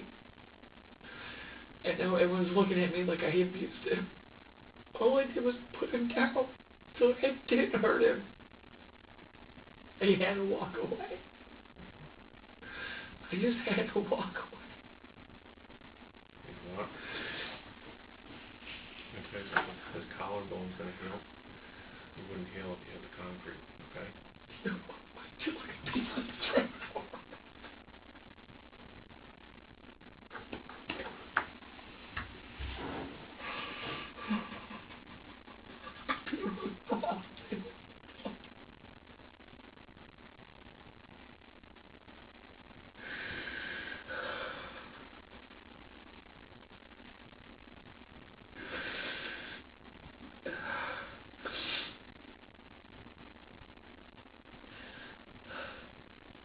How do you think it happened when you strapped him down? Honestly, I mean, he's been coming and going out of cars, and people have been picking him up and putting him down themselves. I don't know. Honestly, it could have happened from me doing it. I don't know. All I know is that when I put him down, I put him down nice and gentle. I tried to bend his arms in, and maybe that's where it happened. Maybe, you know, he was trying to fight it, and when I put him down, his arms, I had him like I normally do, you know, like this. When I put him down in the car, with the jumper, I was thinking about using the car seat, but I decided not. The jumper was easier, it's closer. And when I tried to put him down, his arms were up. I was like, no. I was like, you gotta put your arms down. You gotta put your arms down. And as I went to put his arms down, I went like that. And I didn't hear anything. I didn't feel anything. And it was like a normal, regular movement, like he was putting his arms down. And I didn't think twice about it. And when I walked, I just couldn't take it, and I had to walk away. I noticed that he was trying to move his hands up. He was trying to, like, move them away from his body. Mm-hmm. And I was like, okay, well, you obviously want to move your arms. So I bent his elbows in, so that way he didn't hurt himself, bent his elbows in, and I tried to lift him up. And I didn't think twice about it, and he just was still crying, and I was like, oh my God, what the fuck do I do? Like, Is that when you were putting him in that jumper? When I was putting him in the jumper, his arms were completely up, like he was trying to like reach the ceiling or something. Was he kind of being a little trashy? Yeah, he was kind of like kicking a little bit and kind of like throwing his arms up. And I was like, all right, you know what? I can't do this right now. You obviously don't want to be held. I obviously can't burp you because you're screaming in my fucking ear, and I just can't take it no more. What do I do? I'm like, the best thing and safest thing for you right now is for me to get you out of my arms before I do something wrong. So I put him down in the jumper, and as I put him down in the jumper, I noticed that his arms were still up. And I was like, but I'm not going to have you with your arms up above your head, because you could get hurt like that. You know, if you try to, you know, force him down or whatever, you know, you could hurt yourself. So I was like, all right, come here. So, you know, his arms were down. You know, he was willing to work with me. So I, banged his elbows in a little bit, and I put him down, and he was sitting there just crying, and both his arms are just sitting there, and he's just crying. I'm like, bud, what is wrong? What is wrong? And he's gently kicking a little bit. He's trying to lift up the thing that locks him in. He's trying to lift that up so he can get out. And I noticed that. I'm like, no. I'm like, you're not getting out. I'm like, you gotta stay right there. You're not getting out so you can fall out. So as he's trying, to lift it up, I'm like, no. So I try to move his arms to the side and, try and keep him away from it. And I was like, all right, now that you're okay, now that you're fine, I'm not. I'm just gonna snap. I'm gonna freak out, and you're still crying. She's not back yet. And I'm like, you just need to fucking relax. You just need to relax. You just relax, please. Just relax. And at this point, it's just bottling up. It's just getting there. And everything I am thinking of doing to him is just, I could shake him, I could smother him, I could just hold him, and I could choke him, and it's like, what the fuck is wrong with me to have that thought? Like, what the fuck does a baby do to you to make you want to hurt him like that? I'm like, and I just had to stop, and I just looked at him, and even though he's crying and it's ear pinching, I looked at him, and I'm like, wow. And it just took my fucking breath away to just know how violent I was. It's like, oh my god. It's like if I had you in my arms still, God knows what would be wrong. And that's when I had to pace in the kitchen to try and get that out of my head. Because I wanted to do it so bad. I just wanted him to shut up so bad. And to be okay. I don't know what it was. I couldn't control it. I just wanted to fucking snap. And I did what I thought was the best thing. I paced in the kitchen. Probably had to go to the bathroom. And I had to breathe. I just had to breathe. And everything was just rushing to me. What if Matt and her are sneaking around my back? And what if she's fucking around with some guy at work? Why she quit? Did she quit? Did she get fired? It's just, everything was just fucking balling up inside me, and it's like it's never good enough. No matter what I do, it's just never good enough for anybody or anything. And it just got to me like, he doesn't even know what the fuck I'm even going through. And yet he's got this ahead of his life. He has still had yet to imagine what I'm going through right now because of bullshit in my life. And that's when I really had to think back, because the walk that I had from picking him up from Glens Falls to South Glens Falls, he was quiet the whole entire way there because he was already passed out. And I was talking to him about life, and I was like, buddy, you have no idea yet. I was like, life sucks. I was like, you have no idea. And I was like, it really doesn't suck, it's just what you make of it. I was like, people bitch and they complain, they moan and groan about their life sucking. It's only sucking because they want it to. And I felt so much better talking to him. It made me feel better. Just walking back to the house, talking with him, even though he was sleeping, it didn't matter to me. Because I knew he was still there to listen, I knew I could talk to him, and he was listening but not listening, I was like, I know he's hearing me, and I'm getting it out as I'm walking, and I feel so much better talking to someone about this. And he was so sad because I had talked to a fucking 2-month-old who was sleeping for me to talk. And I can't talk to anybody about how I feel. And it took a 2-month-old for me to relieve stress. And when he was just crying and wouldn't stop, it just got there, and I was like, wow. I am so not ready. I'm not ready. Classes for that stuff, though, when you get ready. Parenting classes and how to handle kids crying, things like that. Therapy, things like that. There's a lot of think And I was going through therapy in high school for my anger. And I know I have a really bad anger problem, and I had to walk away. Is this what happened the last time too? No. When I was with Alexis and all that went down, nobody really knows what happened, and I told him all point blank, I'm not the one to look at. You know, if he's 2 years old, you know, he gets hurt, he's a kid. It's not that severe, you know, so apparently somebody hit him hard enough to do that. You know, and I'm like, no, I'm not going to do that no matter how pissed off I am. I will walk away first. I will not hurt a child because it's not their fault. I would rather fight a full-grown man that can defend himself than to take it out on a fucking 2-year-old or a 2-month-old who can't do anything about it. And that's exactly what I told her. So if you honestly think I hit your fucking son, you have another thing coming. I'd rather have hit you than hit your son. She goes, oh, I thought you didn't hit women. I said, I don't. I said, but it beats hitting a fucking kid any day of the week. So I'd rather lose your respect and be called a fucking woman beater than be called a child abuser any day of the week. So if I hit you once, fine. At least I feel better. At least I know I didn't hurt your child. I'm not going to hurt you. You can defend yourself.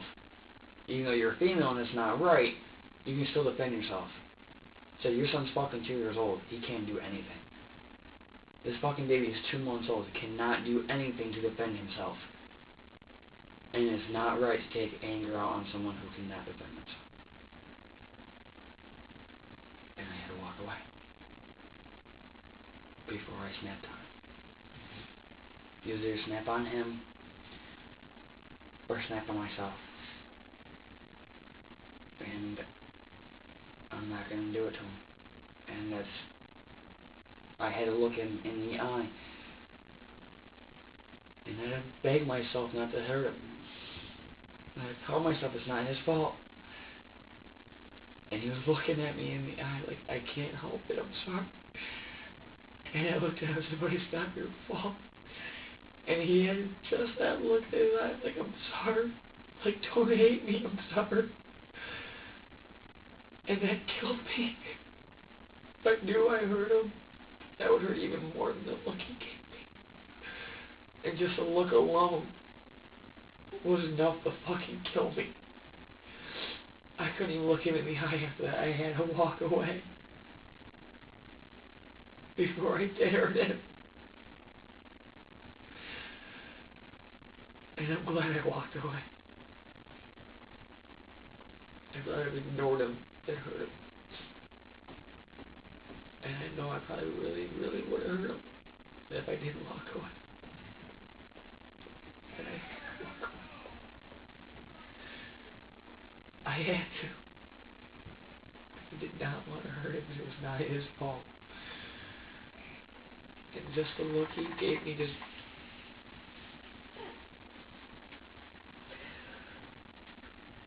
I felt like I was hurting him already by walking away.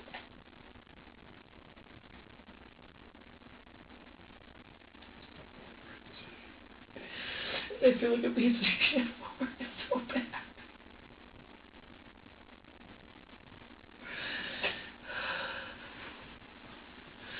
I didn't want to hurt him, so I walked away. I had to. Did not want to hurt him.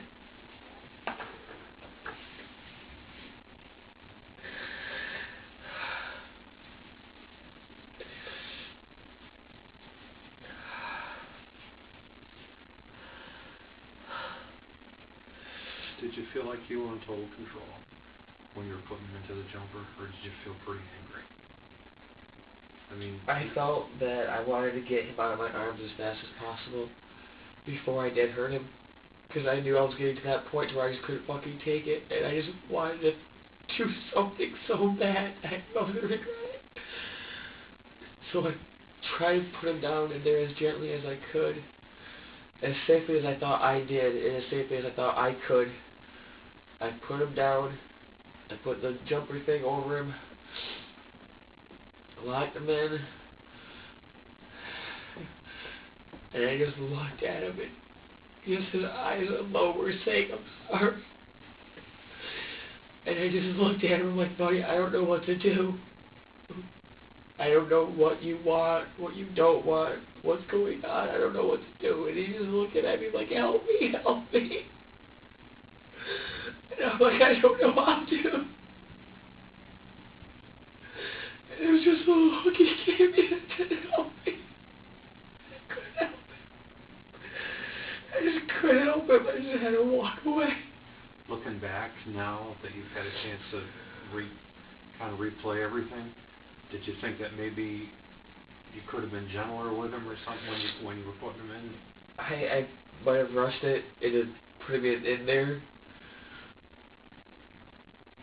But I know I did not hurt him. How do you know that? Because I felt it deep down inside that if I was going to hurt him, I wasn't going to hurt him by putting him in the jumper.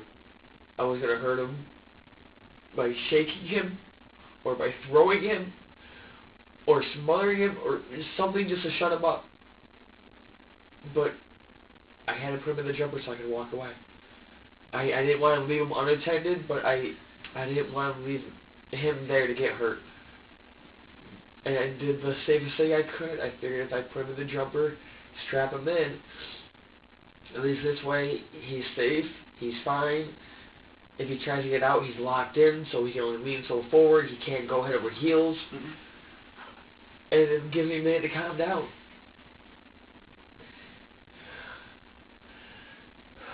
Prior to putting him in, you were holding him up? When I had him, I was looking at him, I had him just like this. I had him just like this. And I was like, buddy, you gotta be... That's when you were thinking about maybe shaking. Buddy, you gotta stop. You just gotta stop.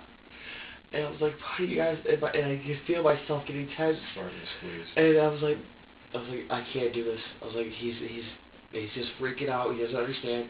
And I had lifted him up. I was holding him. And I'm like, buddy, what do you want? And my knees are going 1,000 miles. I was like, what do you want? Just what do you want? And he's just looking at me like, help me. I don't know what to do. And I'm like, buddy, I don't know what to do either. And he's just screaming. I'm like, I can't take this no more. You can feel your hands. They were just like they are now. I was just like, oh, I was like, no. And my whole arms are shaking so bad. I was like, buddy, if I don't put you down, I'm going to regret it. And I just put my head down. I was like, just put him down. Just put him down. Just put him down. You think so there's some pressure? No, because I had like this the whole entire time. And your arms are tensing. And my hands are just getting tense, and I'm like, I can't do this. I just can't do this. So I turned him around, put his body against mine like this, and I just put him in the jumper, and I just strapped him in. I just got the fuck up, and I had to walk away. I had to walk away. If I did, I knew I was going to fucking regret it. And you were saying earlier something about taking his arms. When I put him in the jumper, his arms were up, and I didn't want him to hurt himself by flailing all over the place. Mm-hmm. So I took my thumb and I was like, buddy, okay, you're still screaming, and I was like, he's waving his arms around, he doesn't want to be in here, he's trying to like grab at me, and I'm like, buddy, you can't do that, I gotta get away from you. I'm just gonna snap on you if I don't. And it's not your fault. I'm just really pissed off at everything that's going around. And I'm like, and he's just like trying to like reach for me, kind of, like trying to like pull me down to him. And it just seemed kind of weird, that it was like he was trying to like claw his way out. And I'm like, buddy, you can't do that. So I took my thumb and my hand and I grabbed him by the arm and I gently, and he was willingly to do it. He coerced himself like this, and I just put his arms down at his side. Just put his arms down at his side, and he was just sitting there, and out of nowhere, he just started moving his arms again, and it was like, buddy, I can't let you out. I can't hold you. I don't trust myself enough to hold you right now. So what happened? I looked down, and he was just flailing his arms, and I was like, if you want to flail your arms, then flail your arms. I'm not going to force you to be in a position you don't want to be in. It's bad enough I put you down because I don't trust myself. Yeah. So he was trying to get out of the jumper, and I had locked it in there so he couldn't get out, and he was just like trying to grab at it. just trying to grab at it like he would a shirt and just latch on, and he was just, I know he doesn't have enough strength to unlatch it, and I know he's not even doing it from the right area, so I know he's okay, but with both arms, he's just, he's in there just grabbing at it, and grabbing at the plastic, just grabbing at it, and I just had to stand there, and I was like, grab away, just grab away, buddy, because if you don't, I will, and I can't do that to you. I had to walk away. I was like, I can't hurt you. Was that the way that you were sitting too? The jumper itself is right here in front of me, and it leans back a little bit to where you can actually pretty much like slide him in. Yeah. So as I'm really trying to put him in there. With him with his arms, you're sitting behind him like this. Yeah, I'm in the chair right behind him, and I slid him right in, and that was it. And then I buckled him in, and that was it. That was the whole entire thing. Was he thrashing? He was kicking a little bit because he knew he was gonna get put down, but it wasn't so bad to where it wasn't so bad to where it was like an anger temper tantrum, but it was more or less like, oh come on, like like a baby kicks when they don't want to get dressed. Like he was kind of like, oh, come on, don't put me down, like come on. I'm like, buddy, you gotta go down. I gotta walk away. I just have got to walk away, and. I'm trying to put him down like this, and I'm putting him down, and I'm like, buddy, you just gotta stop, just stop, just stop, just stop. And he just won't stop. I'm like, either you stop or I'm gonna make you stop. And it was that thought right there, make you stop. That's what scared the shit out of me. It was just the thought of make you stop. And once I thought about it, I actually said it. And that's what scared me even more. I was like, I'm gonna make you stop. And I just couldn't even fucking breathe at that point. I couldn't breathe. I was like, I need to get away from you before I hurt you. And I know it's not your fault. I just need to get away. I have to get away. And I had to walk away from him. Is that how you set him in the jumper? By... I didn't grab him by his arms because I know that was... I know... Because people told me that if you grab baby by the arms, you can dislocate the arms, or you can even break them, or anything like that. So, in a perfect world, yeah. But when you have a baby that's thrashing, sometimes it's. I know, and it's just. And I was just like, buddy, you gotta stop, buddy, you gotta stop. And as he's still going, I'm like, all right, you know what? I'm just gonna put you down. So I try to hold him with one arm, and he's just, kind of like fidgety, and I'm like, buddy, you gotta stop, you gotta stop. So I move my left hand away from him. I put my right hand underneath his arm, and I put my left one underneath his arm to where it was kind of like reversed. To where now, instead of my thumbs being on his nipples, now my index fingers are. And I was like, buddy, Jesus Christ. And I was trying to rock him, and it just didn't work. I was like, you know what, you gotta go in your jumper, here. And I just set him in the jumper, and I just closed it, and I was like, buddy, I'm sorry, and he's just looking at me like, help me, and I was like, buddy, I don't know what you want me to do. And I'm like, I just gotta breathe.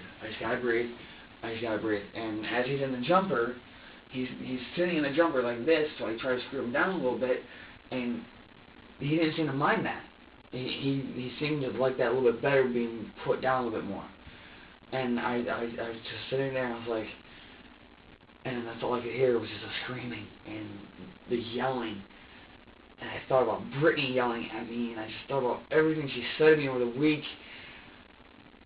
And I just got up, and I was like, buddy, I'm sorry, but I have got to walk out of your sight for a couple of minutes. I can't do this no more. And I couldn't, and I just walked away. And I had to walk away. And I put my head against the doorway, and I just stood there, and I was just like, oh my God. And he's still screaming, but it's not as bad now because it's like being blocked out. It's not intense because I'm blocking it out. Like, yep, I know it's there, but I don't care. I know he's screaming, but he's fine. I just don't care. And then everything that Brittany has said to me over the week brought it right back tenfold, and I was like, oh my God. And the second he screamed, it was like having her scream in my ear, and it's like, oh my God. And it was just like having her in my face, just seeing her in my face, yelling at me and screaming at me. And it was just like, wow. And she always says, oh, my kids are everything like me. And I'm like, oh my God. Oh my God, I cannot deal with this. I can't deal with this. I can't deal with this. I just need to go. I need to get out of here. And that's the main reason why I left. I couldn't do it. I couldn't stay with her or the baby that night. I just couldn't. I didn't trust myself. I really don't. I didn't trust myself then. I still don't trust myself now to be around either one of them. And that's why I went home, and that's why I walked away.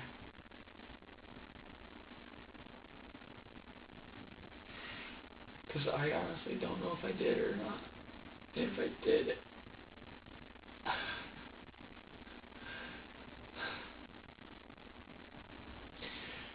I don't even deserve to fucking live if I hurt that baby.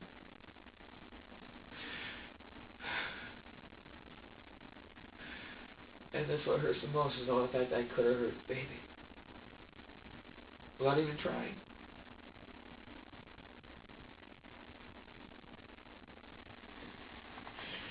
And I don't know if I did or not. And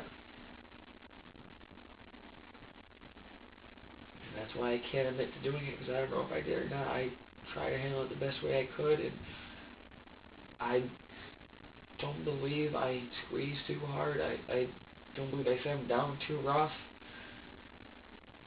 I think I did exactly what I had to do to try and take care of him the best way I could, as safely as I could. But there's always been the doubt in my mind ever since Matt told me it. Maybe I did hurt him. Maybe it was me. But I didn't even try.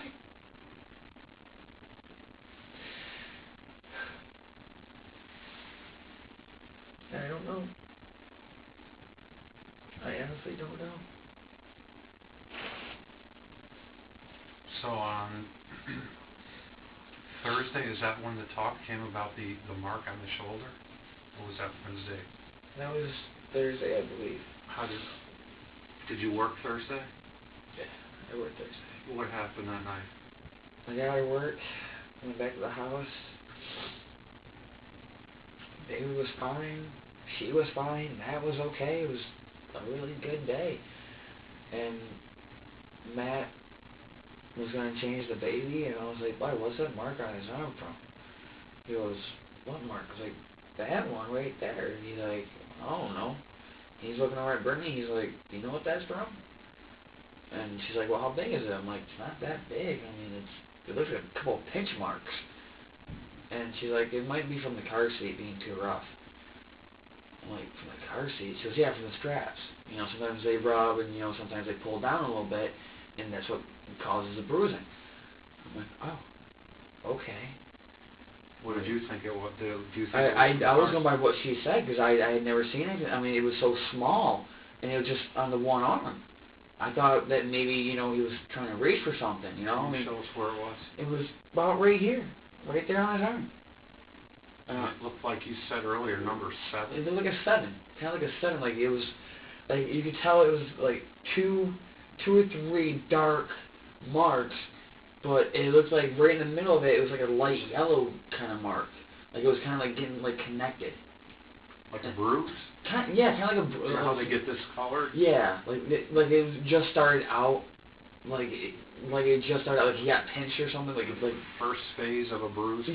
Yeah, kind of like that. And I was like, that seems kind of weird. And I was like, it's only on one shoulder too. I was like, it's only on the right one, you know. I was like, if he was gonna get hurt by being picked up or something, you know, wouldn't it be on both?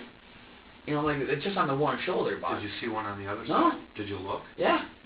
Me, Matt, and her both looked at me like, wow, that's kind of weird, it's only on one shoulder. I was like, "Bah, damn, that's a little fucking awkward, bah." I was like, "It's only on one shoulder." I was like, "Is that usual?"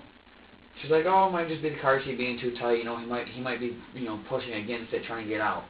I'm like, I've heard people tell me that their, you know, infants try to, you know, climb their way out. And did any talk come up about taking him to have him checked out medically and no. see if he was all right? I asked Brittany a while ago what was going on, because he wasn't going to the bathroom for us. He was just peeing. And I was like, "Is he constipated or something?" She goes, "I think he is." I'm like, okay, well, have you know, gone to the doctor to get it checked out? She goes, no, it'll pass, it's not a big deal, you know, he's just constipated, it'll pass. I still don't think it's passed yet, to be honest with you. So the mark on the shoulder, everybody kind of just thought it was from the car seat. Yeah, we all just kind of like shrugged it off, like, that must be from the car seat then, you know? And that was Thursday. Did anything else come up Thursday about No. the mark on the shoulder? Not that I'm aware of. I mean, And once I Brittany brought it was up, okay? yeah, once I brought it up, I was like, Brittany, you know what that's from? And she's like, no, probably from the car seat. I'm like, it just seems really weird to me because I noticed it.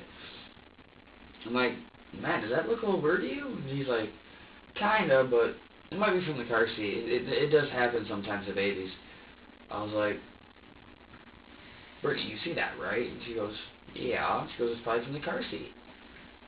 I was like, you guys put him in that car seat more and take him out more than I do, so I don't even know what is going on. Mm-hmm. You know, so it's like, you guys go in different cars with different people left and right, so maybe it is from the car seat. You know, maybe it's from him trying to get out. Whatever, you know, I'm going by what you guys are saying. And you had no idea what it was from? I noticed it, and I was like, do you know what that's from? And they're like, no. I was like, so weird. What about Friday? What happened Friday? Friday was good. Friday was okay. He was really behaved. I got out of work, went over to Matt's house, chilled with them for a while, and me, Brittany, Emily, and Matt all ended up going out to the bar. Was the bruise still there? For that mark, whatever that mark was? Yeah, it was still there. You still saw it there? But the really weird thing is, though, is that Matt even told me on Saturday, or was it Friday? I think it was, no, it was definitely Saturday. I didn't go to work yesterday. Matt looked right at me and goes, you know, it's kind of funny how all week long, Brittany never once sent a note with Wendy or whoever to get the baby checked out if need be, but all of a sudden Saturday, she sends a note with them saying, oh, if you need to take the baby to the hospital, go ahead.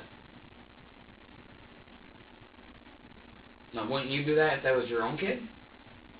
That's what I asked Matt. I'm like, wait, she's giving other people permission to take her son to the hospital to get checked out, but she's not going herself. And Matt's looking at me like, I don't know. I'm like, I don't know either. Was there any talk about that mark on Friday when you went over? Did anybody bring it up? Not that I remember, no. It was all good. We were having a good time. I mean... Baby was there when you got there, right? Yeah, baby was fine. Who was there when you got there? Me, Matt, her, and that was it, I believe. What went on as the night went on? I mean, did people come over? You said you went out that night? We went out, Friday. It was me, Matt, her, and Emily, which is one of Matt's friends. She's been stopping in lately to see Matt and stuff like that, check up on Matt, see how he's been doing. Matt said that he wanted to go out. Brittany said she wanted to go out. I agreed that if they wanted to go out, that they could leave the baby with me so that they could go out. Well, that didn't exactly plan out the way it was going to, so... Now, this was Friday. Yeah. After what you just went through Wednesday. Yeah. You were willing to take that challenge on again? I was willing to give her a break. Were you really? I wanted to prove I wanted to prove to myself I could do it. I needed to know for a fact that the first time, if I can make it through 45 minutes to an hour and have her come back,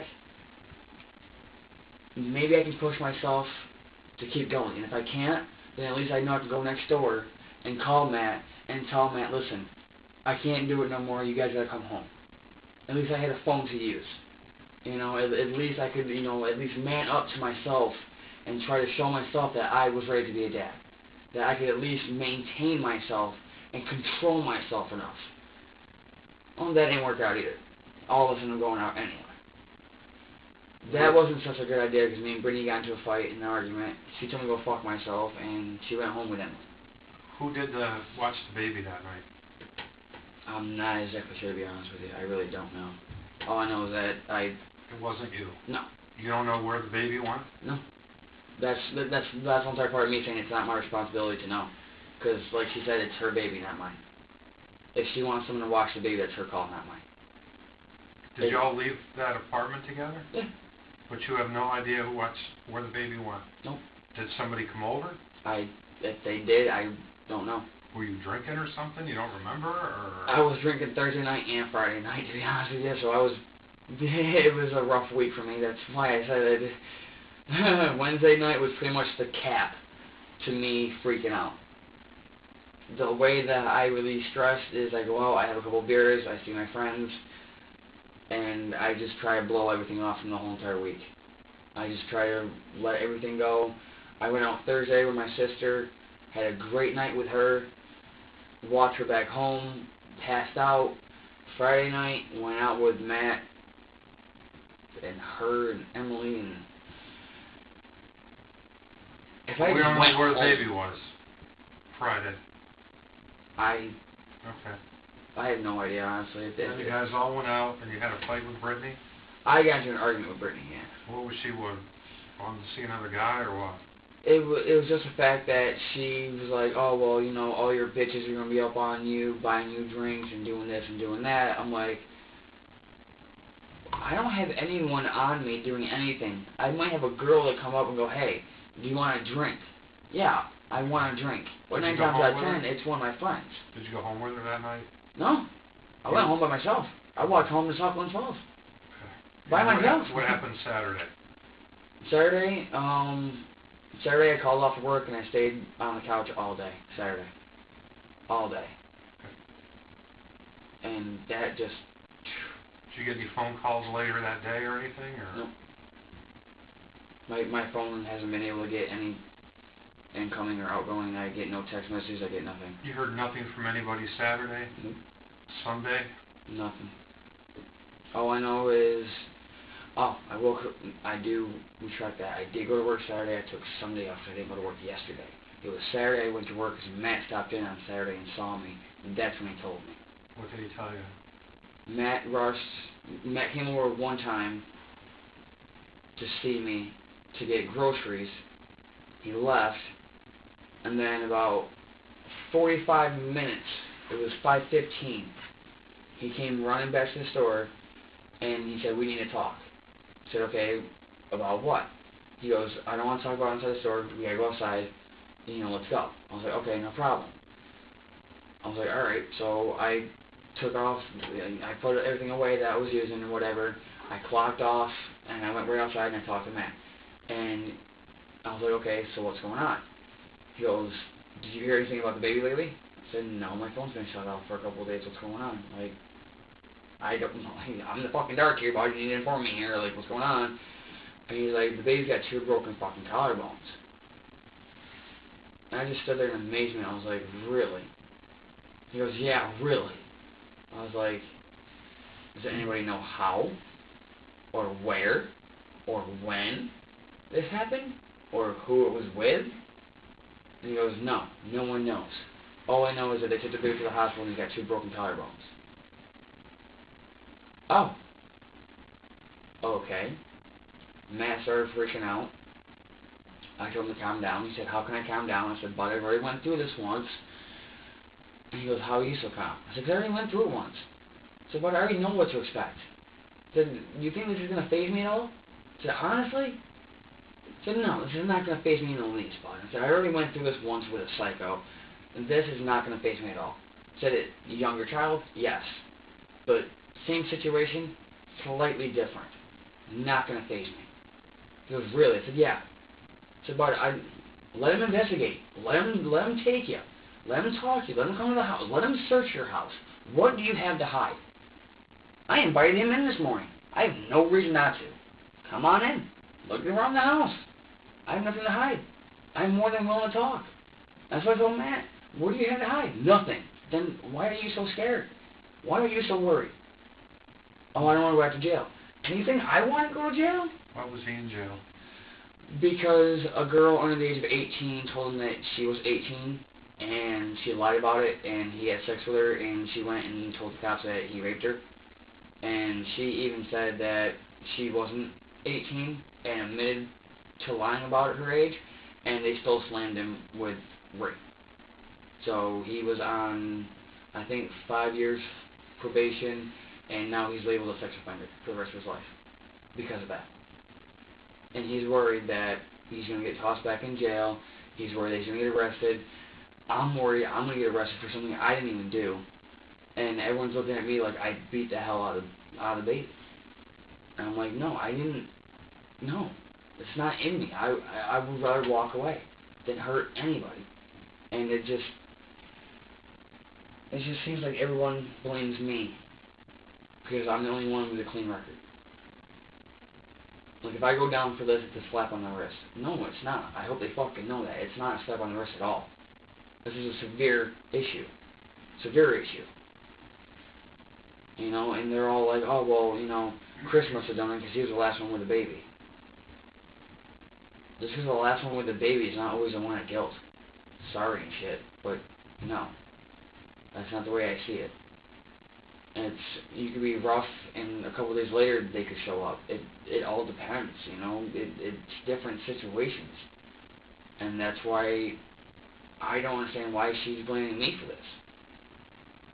I really don't. I mean, when I got out of work Saturday and I went over there to talk to Matt, she was outside, and I looked right at her, and she goes, "Oh, don't even fucking talk to me," and she walked away. Fine. If you don't want to accept the fact that I don't want to be with you, fine. All hunky-dory, all okay. No problem. Is that the last contact you had with her? Yeah. You haven't talked to her since? So you found out about this at about 5:45 on Saturday that the baby got taken for a possible, what did you say, collarbone? Matt told me that he had 2 broken collarbones. 2 of them.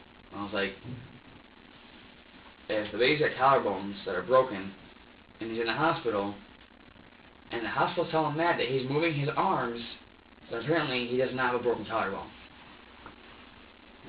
Because you need your collarbone to move. Last time I checked, you need your collarbone to move.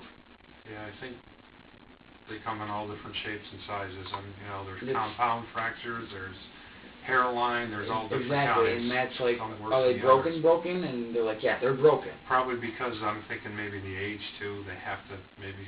I don't know. Going back to Wednesday, after she left and they went on that walk, and now that you've had a chance to think about it and you've had a chance to, I mean, has anybody done this with you since this happened? To go over it step by step, each movement, each little detail of what arm. I know sometimes that when things are bothering you, and you do have some anger built up, and you gotta remember, I would guess, I haven't seen the baby, I guess it's smaller than that doll. A little bit, yeah. And they're fragile. Very. It's an infant, you know. That's why I wanted to walk away, because if I didn't, I knew I'd do something I would regret. But prior to you walking away, which was, like Russ said, you did the right thing. There was some moving and some stuff going on there. When I was holding him, my arms were getting tense, and I could feel myself locking my hands up around him. Squeeze it. Tell me, put it right there. Tell me how that. Just sure. With me Go right ahead. now, that's. I mean, you're a strong kid. That's how you were holding him? Not like that. How? As hard. That's what I mean. That's what I did not want to do to him. As I was holding him just like this. I had him just enough. Yeah, but if you're thrashing around, but now you got to put more pressure. But I still also have a little bit of control too. So I'm saying. You don't have any control. Well, you also got more strength than he does. No, That's it? About that. Was there more? No, about that. And that was with your thumbs or your... That was with my thumbs on his nipples and my 4 fingers behind his back. Now add screaming and crying. And I was... frustration over all that was going on. I was just locking my fingers up, and I wasn't trying to push. I was locking them up, and I was just locking them up, and I was like, I can't do it. And my hands were shaking, my arms I remember shaking. And as I wanted, I just had to let go. I had to let go. Because I knew if I went any farther, I knew I was going to hurt him. And I didn't want to lock up anymore. Right there, you see his arm? Yeah, there's still a little bit. Even you said that was the lighter side. Yeah. There's still little marks. And there's a lot. I know. That's what scares me. That's why I don't know if I did it or not. And What do you think inside? I think I don't want to go to jail, and Yep. I think that I might have hurt him without trying to. And honestly, I do not want to go to fucking jail for that.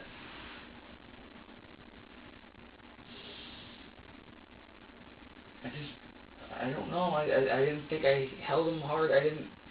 Which movement do you think it was that would have hurt him? Probably me putting him down in the jumper. Honestly, the holding his arms down and then putting him down, possibly, and then having him fight to get out.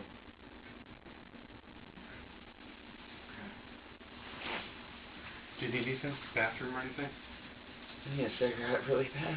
But yeah, none of us smoke, so. I can get one at work. Okay, yeah. All right. I mean, I'm late enough, but Just sit I'm tight gonna for a little bit, all right?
Okay, go to the bathroom or anything?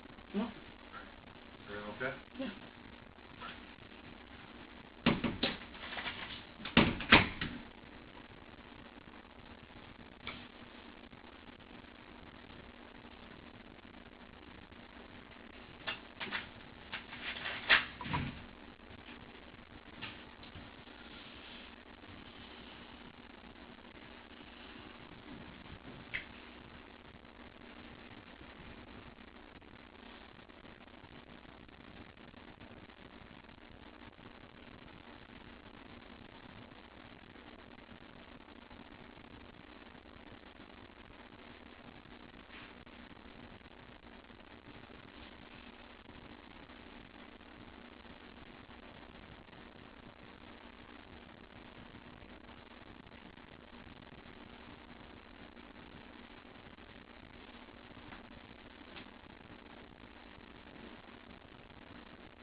been a long time that you know, since you got up off the couch, you want something to eat or anything?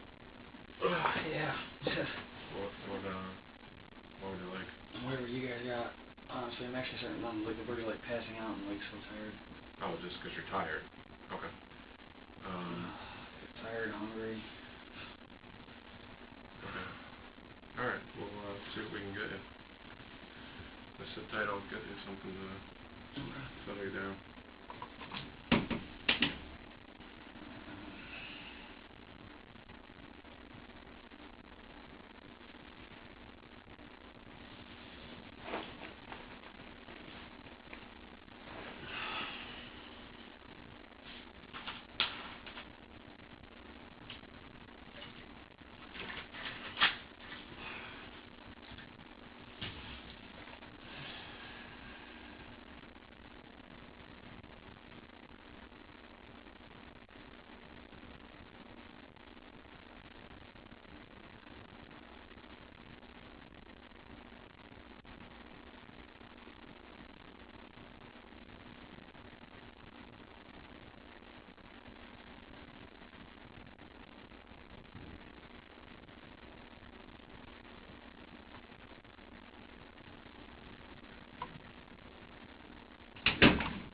What do you like to eat?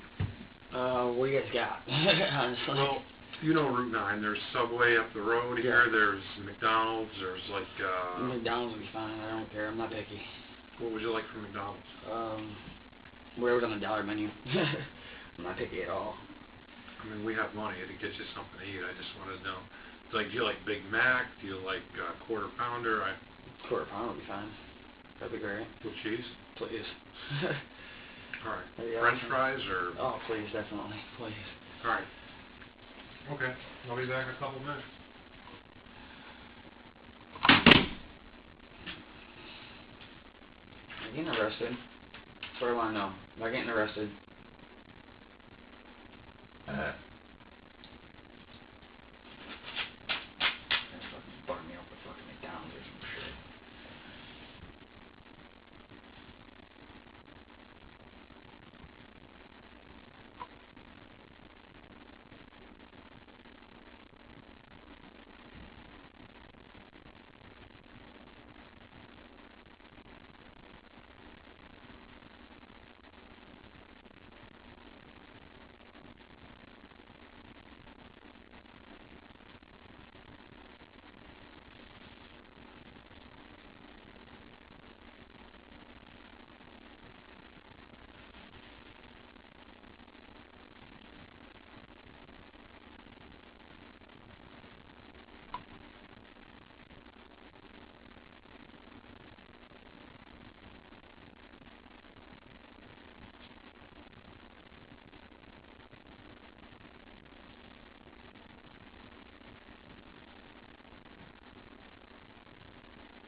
not comfy.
it going?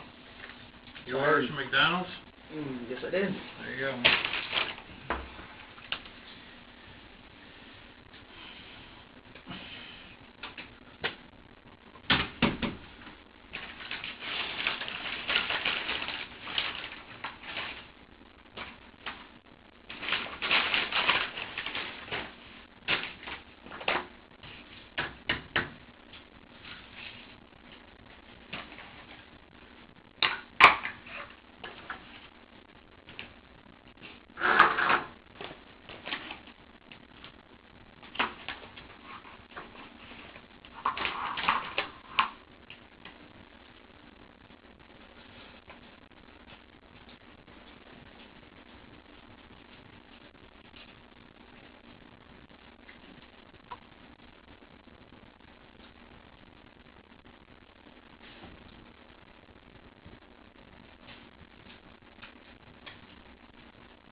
Everything good? Yep.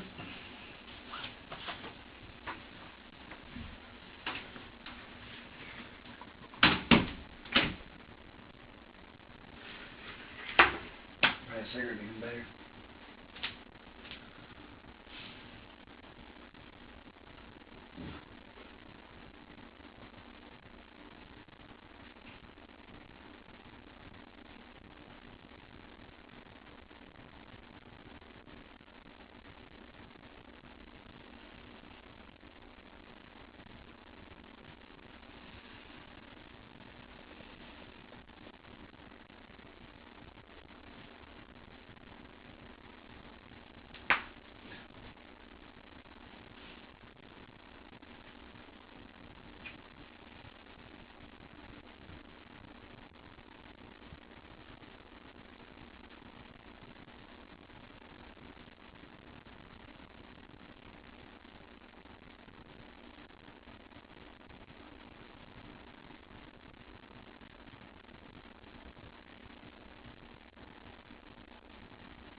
Hold.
They're doing all the fucking paperwork to arrest me.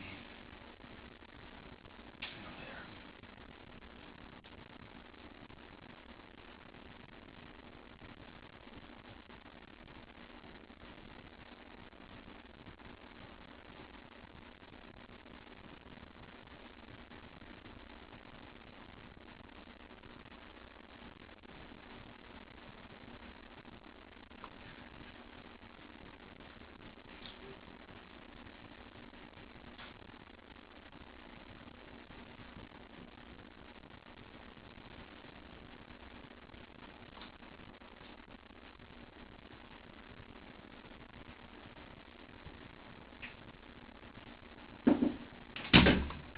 going?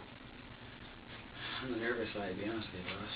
You all set? Yeah, I'm just on the nervous Is there side. anything in there that you want? Not anymore. Honestly.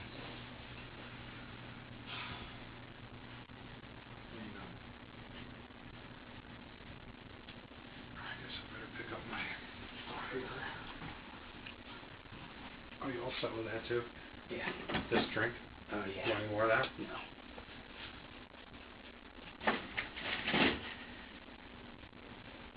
All right.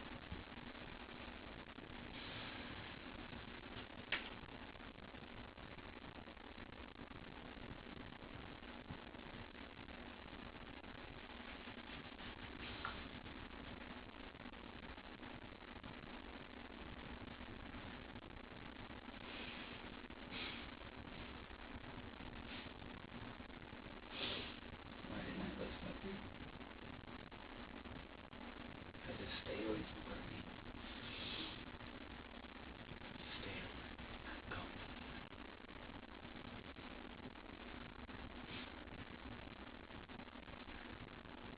Just stay away.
We've been speaking with our boss and with the district attorney's office, and given the totality of the circumstances and everything, the recommendation is that we file a charge against you.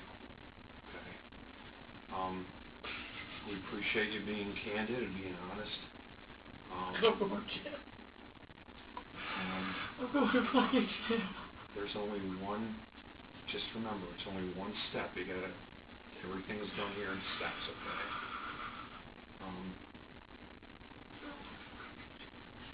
But it's just, get this stuff behind you. Baby will be okay, right? I think, well, the baby's home, right? Didn't they say the baby was going home or it's home? Baby's still in the hospital as far as I know. The baby's out, okay? I do not want to go to jail. So, what we're gonna do, we're gonna go down to the other room, and I have to get some information from you, and then we'll just do the processing, which is fingerprints and photographs. All right? Let's go to the other room.